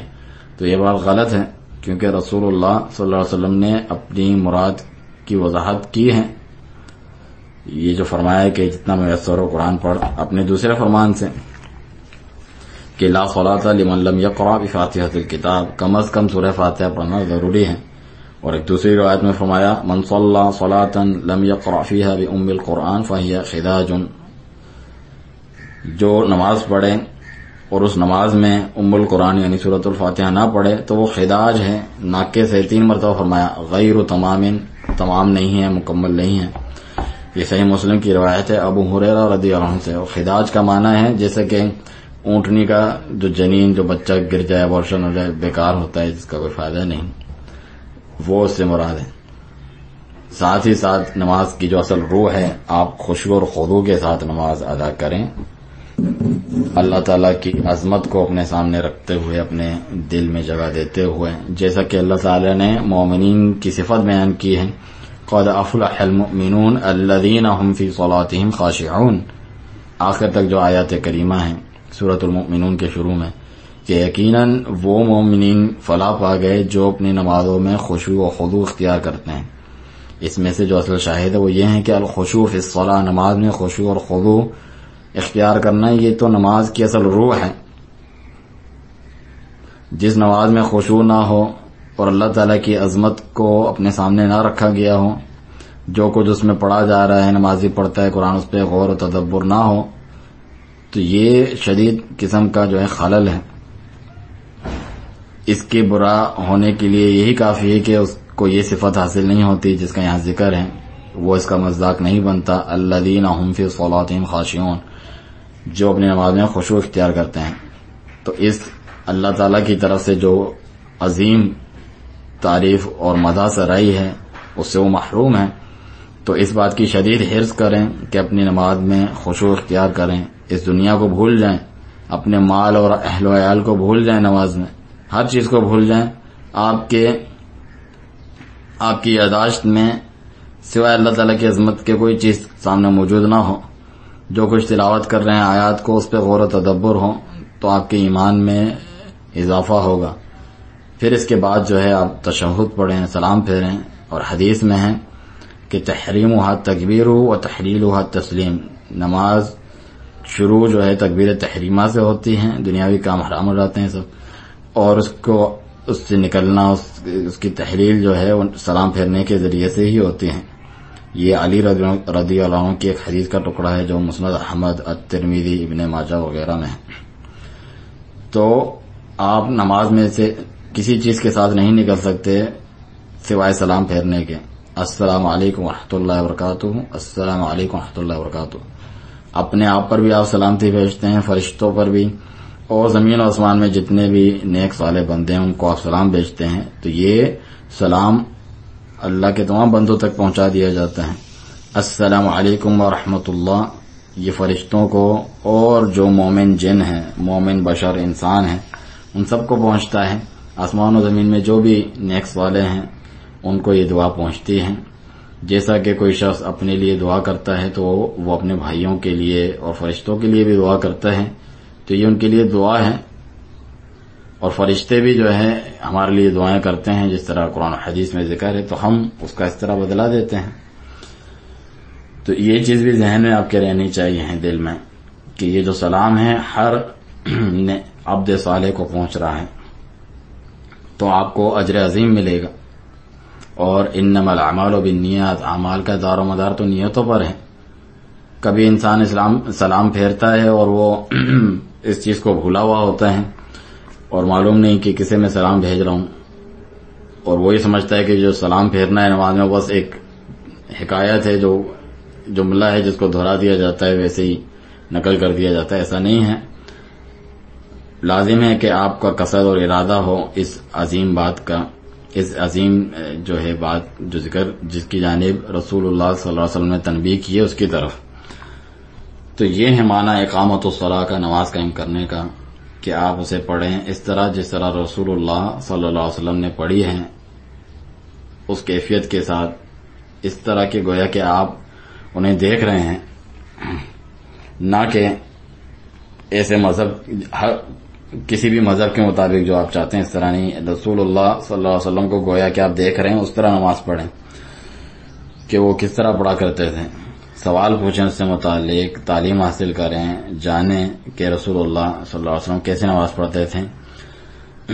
بھرپور کوشش کریں کہ آپ کی نماز ان کی نماز کی طرح ہو، گویا کہ وہ آپ کے سامنے کھڑے ہوئے ہیں، قیام کر رہے ہیں، تلاوت کر رہے ہیں، رکوع سجدہ کر رہے ہیں، آخر تک گویا کہ آنکھوں سے دیکھ رہے ہیں. اس طریقے سے بالکل جانکاری کے ساتھ علم حاصل کر کے پڑھیں، کیونکہ رسول اللہ صلی اللہ علیہ وسلم کی نماز کو صحابہ کرام رضی اللہ عنہم نے مکمل جو ہے باریک بینی کے ساتھ، دقت کے ساتھ ہم تک پہنچا دیا ہے. ایک ایک نقل و حرکت کو آپ کے نوٹ کیا ہے اور پہنچا دیا ہے. تو ہم کوشش کریں کہ اسے جانیں اور پھر اس طرح نماز پڑھیں جس طرح رسول اللہ صلی اللہ علیہ وسلم نے نماز پڑھی ہے، کیونکہ آپ نماز کو قائم کرنے والوں میں سے سب سے بہترین تھے، جس کا حکم اللہ تعالی نے دیا ہے، ہمارے رب عز و جل نے اس پر ابھارا ہے. لقد كان لكم في رسول الله اسوة حسنہ، بلا شبہ ہمیشہ سے اور ہر حال اور ہر صورت میں رسول اللہ صلی اللہ علیہ وسلم کے میں بہترین نمونہ ہے ہر اس شخص کے لیے، لمن كان يرجو الله واليوم الآخر، جو اللہ تعالیٰ اور آخرت کی امید رکھتا ہے، یوم آخر کی. وذکر اللہ کثیرا، اور اللہ تعالیٰ کا بہت زیادہ ذکر کرتا ہے. سورۃ الاحزاب میں فرمایا. پھر لقمان رحمہ اللہ نے اس کے بعد فرمایا وَأْمُرْ بِالْمَعْرُوفِ وَانْهَ عَنِ الْمُنْكَرِ، نیکی کا حکم کرنا، برائی سے روکنا. وَاصْبِرْ عَلَى مَا أَصَابَكَ، اور جو کچھ تجھے پہنچے اس پر صبر کرنا. إِنَّ ذَلِكَ مِنْ عَزْمِ الْأُمُورِ، یہ بلا شبہ بڑے ہمت والے کام ہیں، یعنی یہ امور واجب ہیں حتمی طور پر. تو یہ وہ بنیادی اور ٹھوس منہج ہے انبیاء کرام علیہ الصلوۃ والسلام کی دعوت میں. نماز قائم کرنا، زکوٰۃ ادا کرنا. اگرچہ زکوٰۃ کا یہاں پر ذکر نہیں ہے،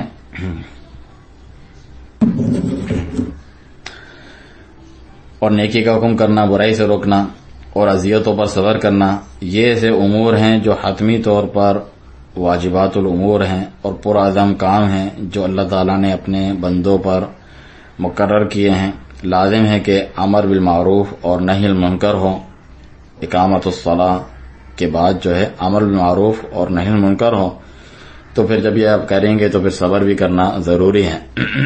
صبر واجب ہے ہر اس چیز پر جو آپ کو پہنچے. ایک مومن صبر کرتا ہے اور اللہ تعالیٰ سے اجر و ثواب کی امید کرتا ہے، نیکی کا حکم کرتا ہے، توحید کا حکم کرتا ہے، برائی سے روکتا ہے، شرک سے روکتا ہے، نماز کا حکم کرتا ہے، زکوٰۃ کا حکم کرتا ہے، والدین کے ساتھ نیک سلوکی کا حکم کرتا ہے، اللہ تعالیٰ کے ذکر کا حکم کرتا ہے، جتنی بھی اطاعت و فرمانبرداری کے کام ہیں ان کا حکم کرتا ہے، یہاں تک کہ جو مستحبات ہیں، جو مسنون کام ہیں واجب سے کم تر، ان کا بھی حکم کرتا ہے، کیونکہ وہ بھی تو معروف میں سے ہیں. جو مستحب امور ہیں آپ ان کی بھی تعلیم دیں، لوگوں کو اس کی ترغیب دیں، ان کی جانب جو ہے دعوت دیں. اور ان جو مستحب امور ہیں ان میں سستی اور تہاون کرنے کی وجہ سے جو برے اثرات مرتب ہوتے ہیں ان کی وضاحت کریں. منکر اور برائی سے روکیں، شرک سے روکیں، معاصی اور نافرمانی سے روکیں، کبیرہ گناہ ہوں چاہے صغیرہ گناہ ہوں، جتنے بھی انواع و اقسام کے فسق و فجور اور معاصی ہیں، کبیرہ ہوں صغیرہ ہوں، ان تمام سے روکیں. یہ جو نہیں ہے، یہ نہیں المنکر اسے کہا جاتا ہے. تو جو منکرات ہیں ان میں سب سے پہلے جو چیز شامل ہے وہ شرک ہے، اسی طرح بدعات ہیں، اور اس میں جو گناہ ہیں چاہے وہ کبیرہ ہوں صغیرہ وہ بھی داخل ہیں. کیونکہ جو منکر ہے وہ معروف کی ضد ہے، اور معروف کیا ہے؟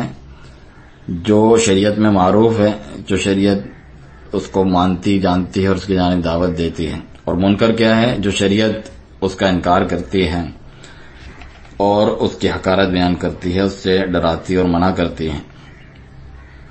تو نیکی کا حکم کریں توحید سے شروع کرتے ہوئے نیکیوں میں سے جو آخری ترین اور کم تر نیکی ہو اس تک حکم کریں آپ.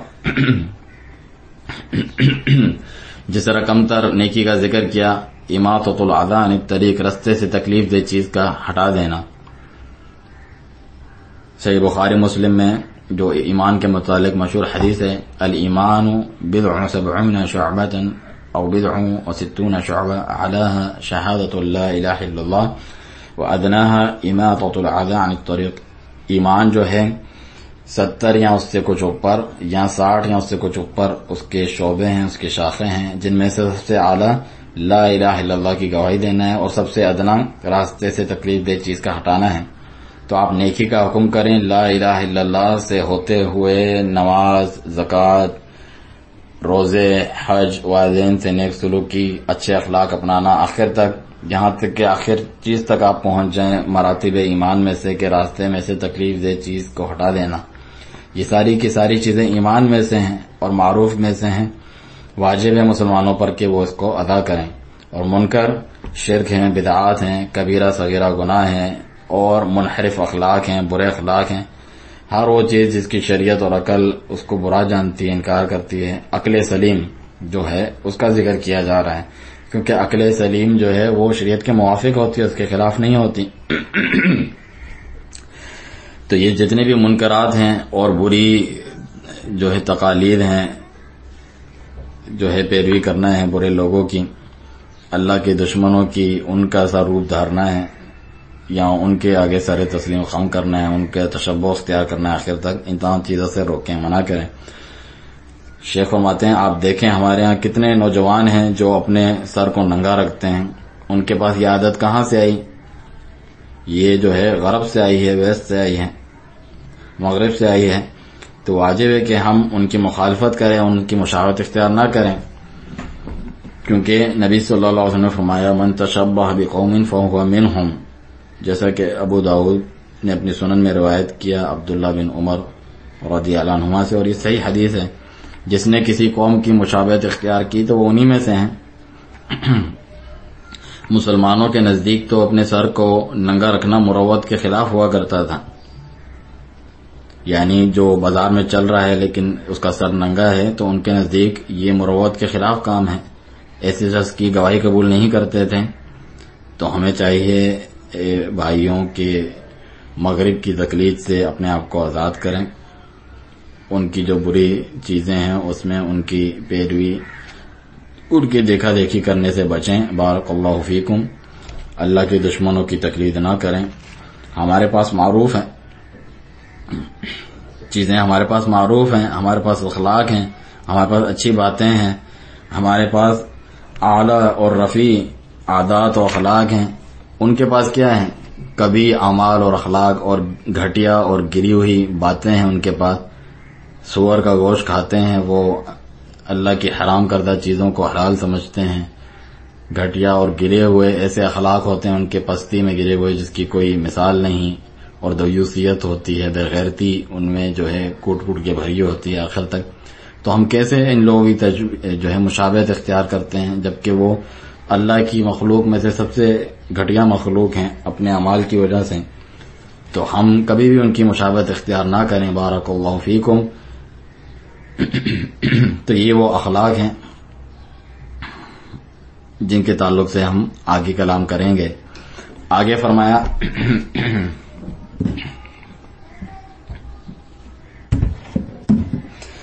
وَلَا تُصَعِّرْ خَدَّكَ لِلنَّاسِ، اپنے بیٹے کو وصیت کرتے ہوئے لقمان علیہ السلام نے کہ لوگوں کے سامنے گال مت پھلانا، یعنی یہ کہ تکبر کی نشانی ہوتی ہے۔ لوگ آپ سے بات کر رہے ہیں، آپ اپنی ناک اونچی کر کے، منہ جو ہے پھلا کے، اکڑا کے، اترا کے ان کا جو ہے سامنا کرتے ہیں۔ کوئی آپ سے بات کر رہا ہے تو آپ اپنے گال یوں پھلا دیتے ہیں، تو یہ تکبر میں سے ہیں۔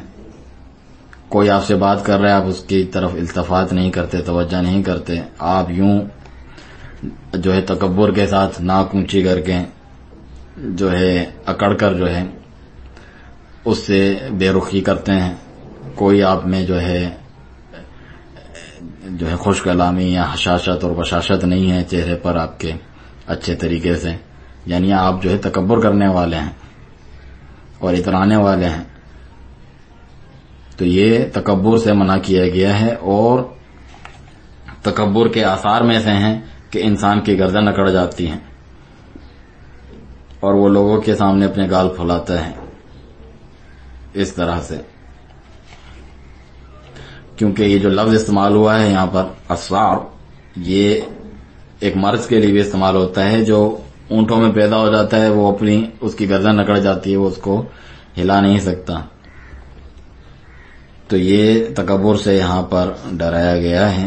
آپ کو چاہیے کہ تواضع اور انکساری اختیار کریں، اللہ رب العالمین کے لیے تواضع اختیار کریں، اللہ کے مومنین بندوں کے لیے تواضع اختیار کریں، لوگوں سے اچھے اخلاق کے ساتھ معاملہ کریں۔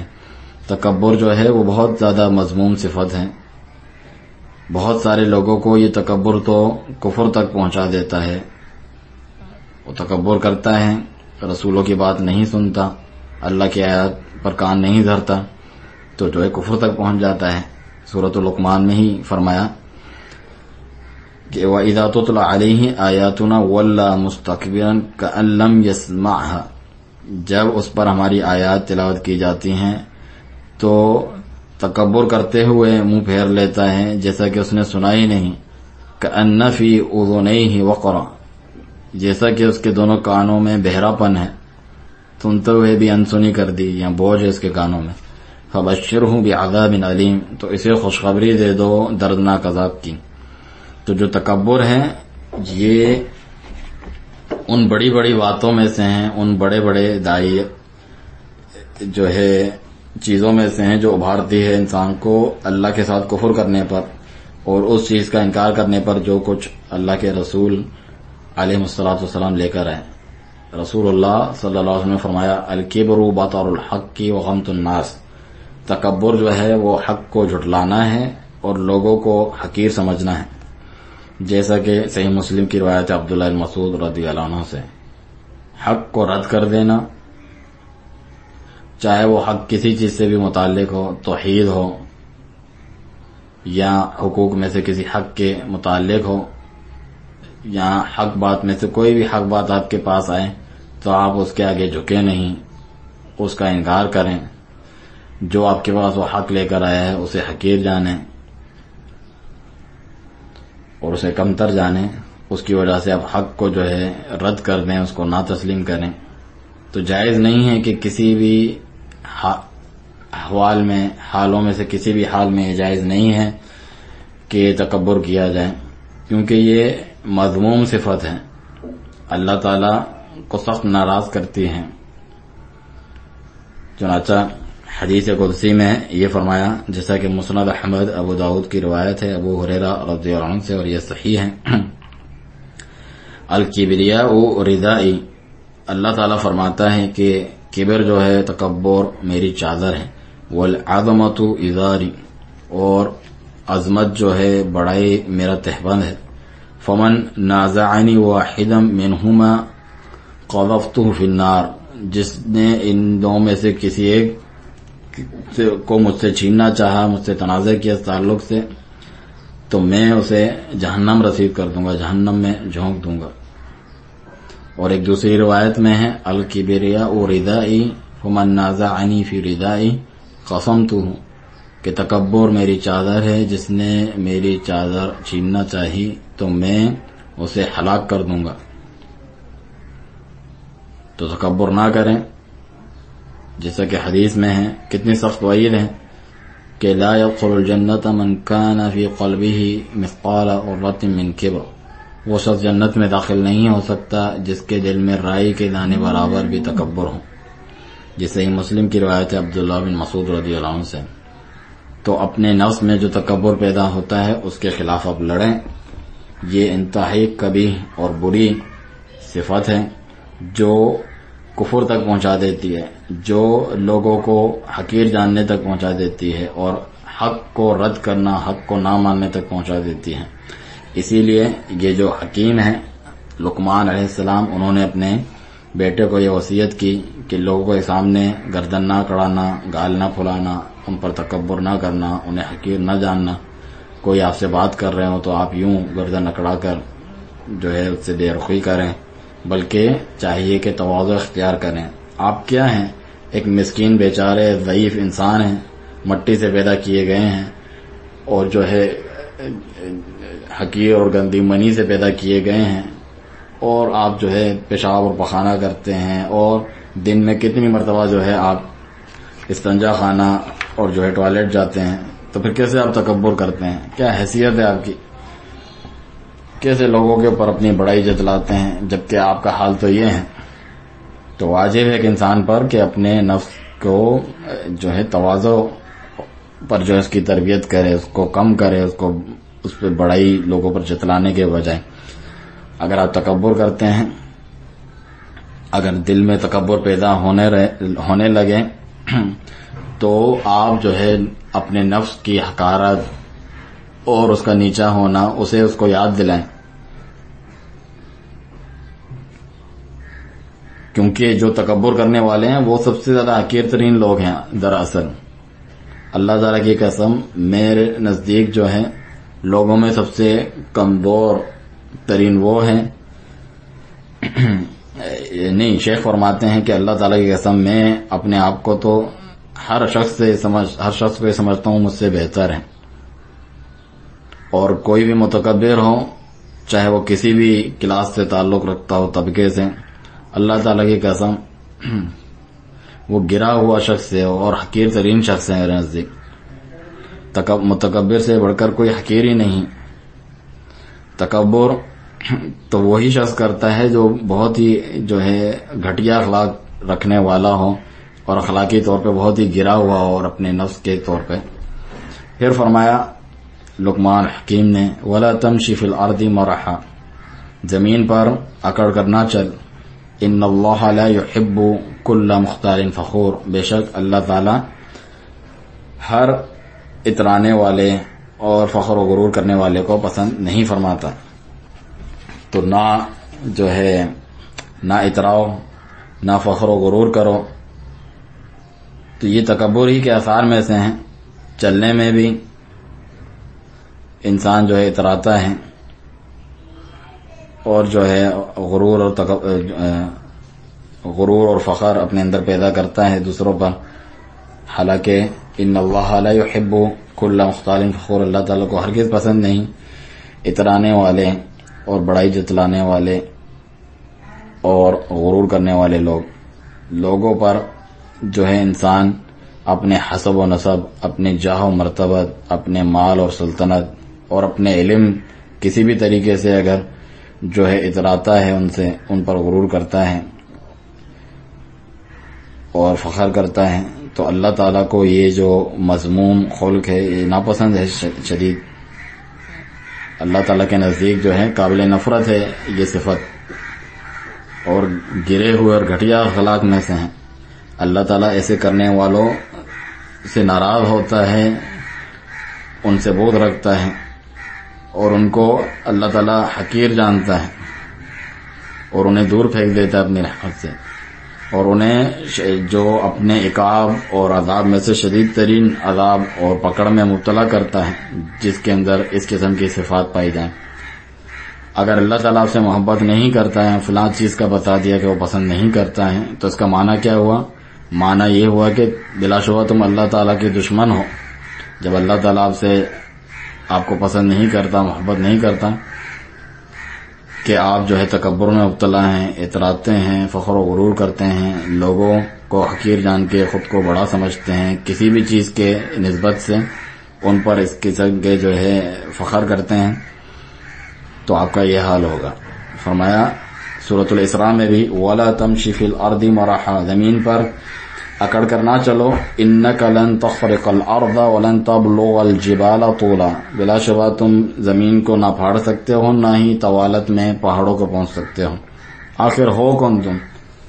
یہاں تک کہ تم چاہے اپنی بلندی میں پہاڑوں تک ہی کیوں نہ پہنچ جاؤ، پھر بھی جائز نہیں ہے کہ تم تکبر کرو.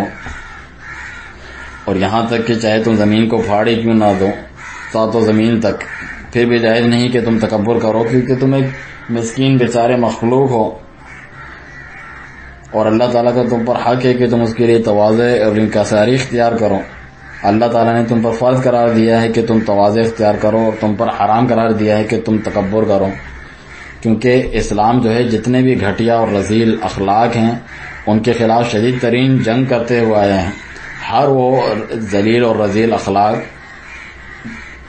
جتنے بھی ہیں اسلام اس کے خلاف جو ہے اعلان جنگ کرتا ہے، چاہے وہ جو ہے فحاشی ہو، جھوٹ ہو، خیانت ہو، دھوکے بازی ہو، تکبر ہو، جتنے بھی برے اخلاق ہیں اسلام ان کے خلاف جو ہے شدید جنگ کرتا ہے.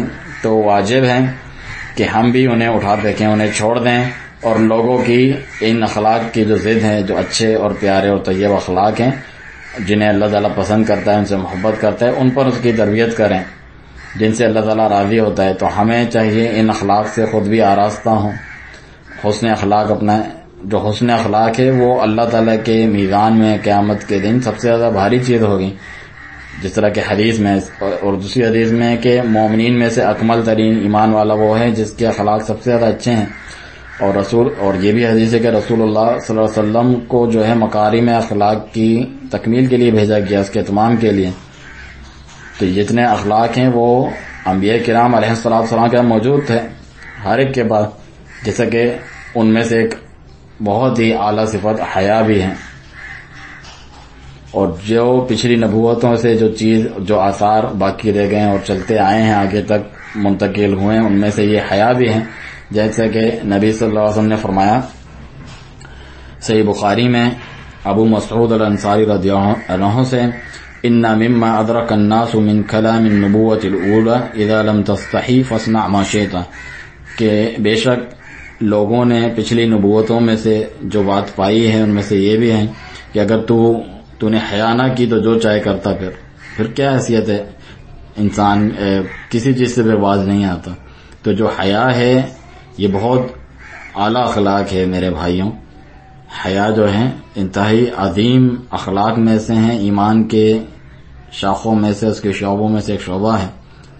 اور جو حیادار انسان ہوتا ہے اس کو اس کی حیا جو ہے اس بات سے روکتی ہے اور بات رکھتی ہے کہ وہ اللہ تعالیٰ کی نافرمانی کرے. اس کی یہ حیا اسے روکتی ہے کہ وہ گھٹیا اخلاق اپنائے. اس کی یہ جو حیا ہے یہ بہت ہی جو ہے معزز اور اعلیٰ اور شرف والی صفت ہیں اور اخلاق ہیں. لازم ہے کہ ایک انسان اس کو اپنائے اس سے آراستہ و حیا سے، کیونکہ یہ تمام چیزوں سے بڑھ کر ایسی چیز ہے کہ جو انسان کو روکنے والی جتنی بھی چیزیں ہیں اللہ کی نافرمانی اور گناہوں سے اور گھٹیا اخلاق سے، ان میں سے سب سے زیادہ یعنی مضبوط اور پاورفل چیز یہی ہے، حیا ہے. اسی لیے انبیاء کرام کے تعلق سے، تمام انبیاء کے تعلق سے نبی صلی اللہ علیہ وسلم نے فرمایا کہ ان مما ادرک الناس من کلام النبوۃ الاولى اذا لم تستحی فاصنع ما شئت. لوگوں نے پچھلی نبوتوں میں سے ایک اہم بات پائی ہے وہ یہ ہے کہ اگر تو نے شرم و حیا نہ کی تو پھر جو چاہے کر. کہ جو شرک میں مبتلا ہوتا ہے مثال کے طور پہ وہ اللہ تعالیٰ سے حیا نہیں کرتا اس لیے مبتلا ہے. جو بدعتی ہے وہ بھی اللہ تعالیٰ سے حیا نہیں کرتا، اس شریعت کا احترام نہیں کرتا جو اللہ تعالیٰ نے اپنے رسول علیہ الصلوۃ والسلام کے لیے مشروع قرار دی. اور جو فاسق و فاجر بدکار انسان ہے اس کے پاس جو گھٹیا اخلاق پائے جاتے ہیں وہ یہی اللہ تعالیٰ سے عدم حیا کی وجہ سے ہیں کہ اللہ سے اسے حیا نہیں آتی جو ان چیزوں میں مبتلا ہے. تو جو حیا ہے میرے بھائیوں لازم ہے کہ اسے ہم اپنائیں. لازم ہے کہ ہم جتنے بھی ردی اخلاق ہیں انہیں اٹھا پھینکیں. ان باتوں کی آپ تعلیم حاصل کریں، اپنی زندگی میں انہیں نافذ کریں. بارک اللہ فیکم. اور میں آپ کے سامنے وفد عبد القیس کی حدیث بیان کرتا ہوں کہ عبد القیس کا وفد نبی صلی اللہ علیہ وسلم کے پاس آیا اور بقی جو قبرستان ہے اس کے قریب انہوں نے پڑاؤ ڈالا اور اپنے جو سواریاں ہیں انہیں وہاں پر ٹھہرایا. اور بعض ایسے تھے جو دوڑتے چلے آئے نبی صلی اللہ علیہ وسلم کے پاس، لیکن جو الاشج تھے ان کے جو بڑے تھے وہ وہیں پر جو ہے ٹھہرے ہوئے ہیں. وہ آرام سے اور پروقار طریقے سے آئے، اپنے جو ہے بیگ میں سے یا کسی بھی صندوق میں سے اپنے جو اچھا لباس تھا پہلے وہ نکالا، اسے پہنا اور انتہائی جو ہے وقار اور سکینت سے چلتے ہوئے نبی صلی اللہ علیہ وسلم کے پاس آئے. دوسروں کی طرح بھاگتے دوڑتے اور جو ہے بے ہنگم طریقے سے نہیں آئے. تو نبی صلی اللہ علیہ وسلم نے آپ کی تعریف فرمائی کہ ان نفی کا خلتین یحبہم اللہ الحلم والانا، کہ بلا شبہ تم میں دو ایسی خصلتیں ہیں جنہیں اللہ تعالیٰ پسند کرتا ہے. ایک تو حلم ہے، بردباری ہے، اور انات یعنی وقار و متانت ہے تمہارے اندر، ٹھہراؤ کے ساتھ اور سنجیدگی کے ساتھ اور وقار کے ساتھ جو ہے کام کرتے ہو. اس کی جو ضد ہے وہ کیا ہے؟ وہ جو ہے بیوقوفوں کی طرح تیش میں آنا، جلد بازی، جذباتی ہونا، بے ہنگم اور جلدی جلدی کام کرنا.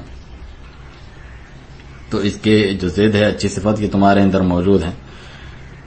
تو شیخ ربیع حفظ اللہ فرماتے ہیں کہ ہمیں بھائیوں سے سختی کے ساتھ بچو ان دونوں بری صفات سے، اور یہ جو دو اچھی صفات ذکر ہیں انہیں اپنے اندر اپناؤ. تو صحابی فرماتے ہیں الاشج جو ہیں وہ کہتے ہیں کہ یا رسول اللہ اخلقانی تخلقت بہما ام خلقانی جبلت علیہما. یہ جو دو صفات ہیں یا اخلاق کی جو باتیں آپ نے ذکر کی ہیں یہ میں نے خود اپنائی ہیں یا اللہ تعالی نے مجھے اسی خصلت کے اوپر، اسی فطرت کے اوپر پیدا کیا ہے، جبلت پر. تو رسول اللہ صلی اللہ علیہ وسلم نے فرمایا بل خلقانی جبلت علیہما، بلکہ یہ دو ایسی صفت ہیں جن پر پیدا ہی اللہ نے تجھے کیا ہے، تیری جبلت میں شامل ہے. تو انہوں نے پھر تعریف کی اللہ تعالیٰ کی، ثنا بیان کی. الحمدللہ الذی جبلنی علی خلتین یحبہم اللہ تعالی، کہ تمام تعریفیں اللہ تعالیٰ کے لیے ہیں جس نے مجھے ایسی جبلت پر، ایسے اخلاق پہ پیدا کیا جسے وہ خود پسند کرتا ہے سبحانہ و تعالی. یہ ابو داؤد کی حدیث ہے جو بھی ذکر ہوئی. تو اللہ تعالیٰ کو بردباری اور پروقار ہونا پسند ہے کہ وقار اور سکینت سے انسان چلے اور اپنے کام کرے. عجلت میں، جلد بازی میں اور تیش میں اور جذباتی ہو کر غصے میں اپنے کام نہ کیا کریں. ان دونوں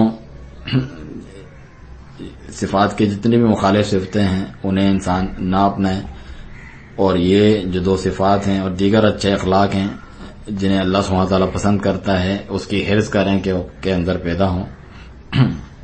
تو اس حدیث کو آپ اچھی طرح یاد کر لیں. شیخ فرماتے ہیں، شیخ ربیع حفظ اللہ، ان فیک خلتین یحبہم اللہ الحلم والانا، تمہارے اندر دو ایسی خصلتیں ہیں جو اللہ تعالیٰ کو پسند ہے، محبوب ہیں، بردباری اور وقار و متانت. اگر انسان کے اندر اس قسم کے عظیم جو امور ہیں وہ ناپید ہوں، مفقود ہوں، یعنی جس طرح یہاں ذکر ہوا کہ جبلت میں یہ چیز شامل ہے، اگر نہ بھی ہو انسان کے اندر تو وہ کوشش کر کے تربیت کر کے اپنے نفس کو اس پر آمادہ کر سکتا ہے. ایسا نہیں ہے کہ اگر موجود نہیں ہے تو وہ پیدا بھی نہیں ہو سکتی. انسان کوشش کرے، جس طرح کہ حدیث موجود ہے اس تعلق سے کہ جو کوشش کرتا ہے ان چیزوں کو اپنانے کی تو اللہ اسے دے ہی دیتا ہے. جیسا کہ ابو سعید الخدری رضی اللہ عنہ کی حدیث کا ایک ٹکڑا صحیح بخاری و مسلم میں شیخ یہاں پر ذکر کرتے ہیں کہ من یستعف یعفہ اللہ، جو پاک دامن رہنا چاہتا ہے تو اللہ تعالیٰ اس کو پاک دامنی عطا کر ہی دیتا ہے، وہ کوشش کرتا ہے جان توڑ. ومن یتصبر یصبرہ اللہ، جو صبر واقعتاً کرنا چاہتا ہے تو اللہ اس کو صبر دے ہی دیتا ہے. ومن یستغنی یغنہ اللہ، جو بے نیازی چاہتا ہے تو اللہ تعالیٰ اسے دے ہی دیتا ہے. ولن تعطوا عطاء خیرا واوسع من الصبر، اور تم نہیں دیے گئے کوئی بھی اللہ کی طرف سے عطا اس سے بہتر اور اس سے زیادہ وسیع جو کہ صبر ہے. صبر سے زیادہ بہتر اور وسیع کوئی عطا نہیں، بڑی عظیم عطا ہے اللہ کی طرف سے. تو اپنے نفس کو صبر کے اوپر، بردباری کے اوپر، حکمت کے اوپر اور اخلاق عالیہ کے اوپر جو ہے تربیت دو تو وہ مل جاتے ہیں اللہ تعالیٰ کی طرف سے. اپنے نفس کے خلاف جو ہے جہاد کرو، کوشش کرو، اسے پھیرو ان اعلی اخلاق کی طرف، تو انشاءاللہ آپ کو یہ ملکہ حاصل ہو جائے گا. تو یہ جو حدیث ہے جو ان دو اخلاق کی طرف جو ہے اشارہ کرتی ہے کہ ان پر ہی تمہاری تخلیق کی گئی ہے، تمہاری جبلت میں ہے، یا تو شیخ فرماتے ہیں کہ اس سے یہ ثابت ہوتا ہے کہ جب صحابی نے یہ سوال کیا تو اس سے یہ بھی معلوم ہوا کہ یہ دونوں چیزیں ممکن ہیں، یا تو اللہ نے جبلت میں پیدا کیا ہو، کسی کی فطرت ہی ایسی ہے، یا وہ خود بھی ان کو اختیار کر سکتا ہے. جبھی صحابی نے یہ بات کی اور نبی صلی اللہ علیہ وسلم نے اس کا اقرار کیا. تو انسان اپنے اندر بردباری اور وقار کو پیدا کر سکتا ہے اپنے نفس کی تربیت کر کے ان اعلیٰ اخلاق کریمہ پر، کیونکہ جو انسان کا نفس ہے وہ اس قابل ہے کہ یعنی تربیت کے قابل ہے، لائق ہے، اس کی تربیت ہو جاتی ہے. خیر پہ کرو گے تو خیر پہ، اور شر پہ کرو گے تو شر پہ ہو جاتی ہے. اگر اس کی شر پہ تربیت کرو گے، پرورش کرو گے، نشو و نما کرو گے تو اسی پر وہ جو ہے پروان چڑھے گا، اس کا عادی ہو جائے گا، وہ اس کو اچھے لگیں گے، اس کی جو ہے طبیعت فطرت بدل جائے گی، بگڑ جائے گی، العیاذ باللہ، اللہ تعالیٰ کی پناہ. اور اگر اسے اخلاق کریمہ پر اس کی تربیت کرو گے تو وہ بھی اس کی جو ہے فطرت ثانیہ بن جائے گی اور اس کی زندگی کا جزء حیات بن جائے گا، اس کا حصہ بن جائے گی زندگی کے ساتھ، اور آپ کو ان پر ملکہ حاصل ہو جائے گا ان چیزوں پر اگر آپ تربیت کریں گے. تو ان وصیتوں کو اچھی طرح یاد کریں. توحید، شرک کے خلاف جنگ، نماز قائم کرنا، نیکی کا حکم کرنا، برائی سے روکنا، اعلیٰ اور فاضل اخلاق کو اپنانا، اور تکبر، اترانا اور بڑائی جتلانا اور غرور و تکبر وغیرہ، ان کے خلاف جنگ اور اس جیسے جتنے بھی مذموم اخلاق ہیں. ساتھ ہی حلم اور انات یعنی بردباری اور وقار اور سکینت، اس کی انسان اپنے کو جو ہے تعلیم دے، اس کے پر تربیت کریں.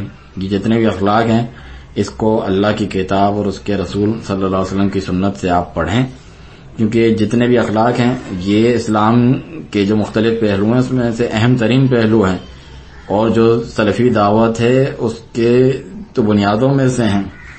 اس کے ذریعے سے ہی تو سلفی دعوت پھیلتی ہے جو دعوت حق ہے، اور اللہ تعالیٰ لوگوں کے نزدیک ایسو کا مکانت اور مرتبے میں اضافہ فرماتا ہے، برخلاف اگر یہ اعلی اخلاق نہیں اپنائیں گے تو دعوت جو ہے اس میں ضعف پیدا ہوگا، کمزوری پیدا ہوگی، لوگوں کے سامنے دعوت کی شکل و صورت بگاڑ کے پیش کی جائے گی اور پیش ہوگی۔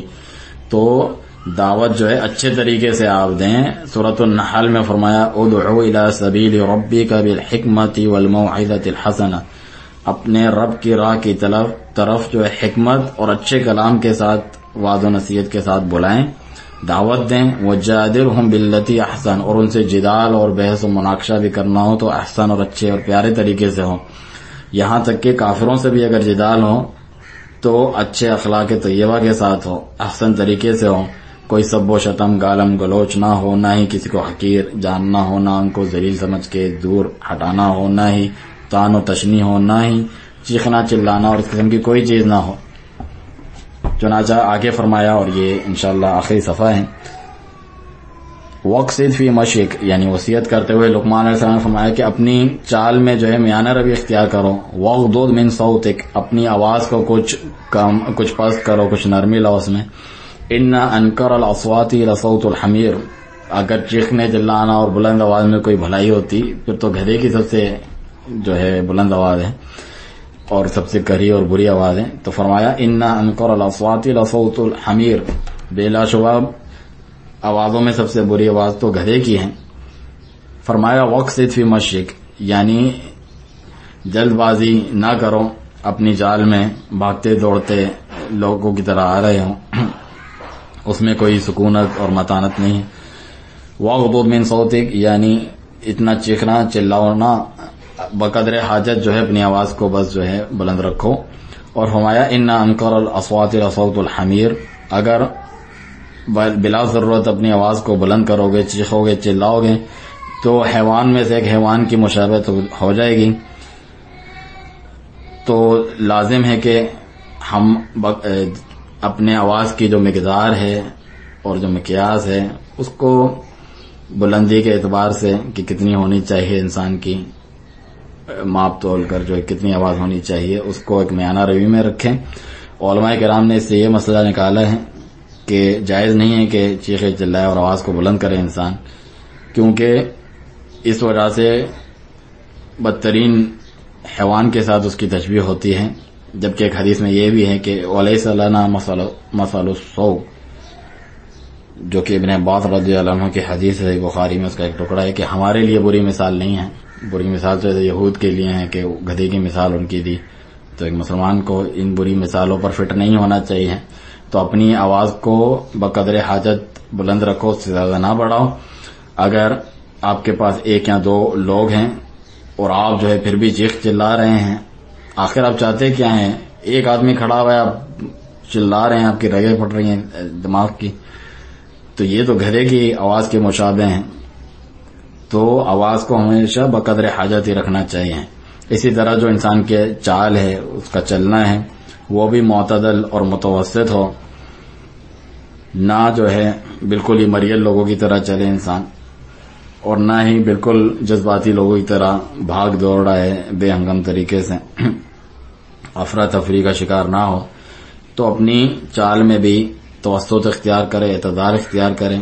اللہ کے بندے مومنین عباد الرحمن تو وہ ہوتے ہیں جن کے تعلق سے فرمایا سورۃ الفرقان میں عباد الرحمن الذین یمشون علی الارض ہونا، رحمان کے بندے حقیقی تو وہ ہوتے ہیں جو زمین پر فروتنی کے ساتھ اور نرمی کے ساتھ چلتے ہیں۔ وَإِذَا خَاطَبَهُمُ الْجَاهِلُونَ قَالُوا سَلَامًا، اور جب جاہل ان سے الجھنا چاہتے ہیں تو ان کو دور سے ہی سلام کرتے ہیں، ترک تخاطب کرتے ہیں ان سے۔ جب بالکل صفی اور بیوقوف لوگ ان سے الجھنے کی کوشش کرتے ہیں تو وہ محترم کلام کرتے ہیں، السلام علیکم کر کے انہیں چھوڑ دیتے ہیں، جس میں سلامتی اور مسالمت کی بات ہے، اور برائی کو اپنے سے اچھے طریقے سے دور کرنا ہے کہ جاؤ ہم بحث نہیں کرتے۔ آخر میں شیخ دعا کرتے ہیں، اللہ تبارک و تعالی سے دعا ہے کہ ہمیں اور آپ کو علم نافع اور عمل صالح عطا فرمائے، اور اچھے اخلاق طیبہ اور جمیلہ اپنانے کی توفیق دے جنہیں اللہ تعالیٰ پسند کرتا ہے، ان سے محبت کرتا ہے۔ اور میں بھائیوں سے یہ امید کرتا ہوں کہ یہ جو اچھے دروس ہم دے رہے ہیں انہیں اچھی طرح اپنے پلے باندھ لیں اور اس پر عمل کریں، کیا فائدہ ہے ان دروس میں روزانہ آنے کا اور ان کو سننے کا جبکہ ہمیں ان پر عمل کرنا ہی نہیں ہے؟ تو اگر ہمارا یہ حال ہو کہ ہم دروس میں آتے ہیں اور سنتے ہیں چلے جاتے ہیں، اس میں عمل نہیں کرتے، تو یہ ہماری جو دعوت ہے سچی دعوت سلفی دعوت، اس کی ایک بری صورت لوگوں کے سامنے پیش کرتی ہے کہ کیا فائدہ ہے ان سب اٹھنے بیٹھنے کا اور ان تمام جھنجھٹوں کا۔ تو اللہ تبارک و تعالیٰ سے دعا ہے کہ ہمیں اور آپ کو اہل علم نافع اور عمل صالح میں سے بنا دیں، اور جو اعلیٰ اور معزز اخلاق اپناتے ہیں ان میں سے بنا دیں۔ بلا شبہ ہمارا رب دعاؤں کو سننے والا ہے۔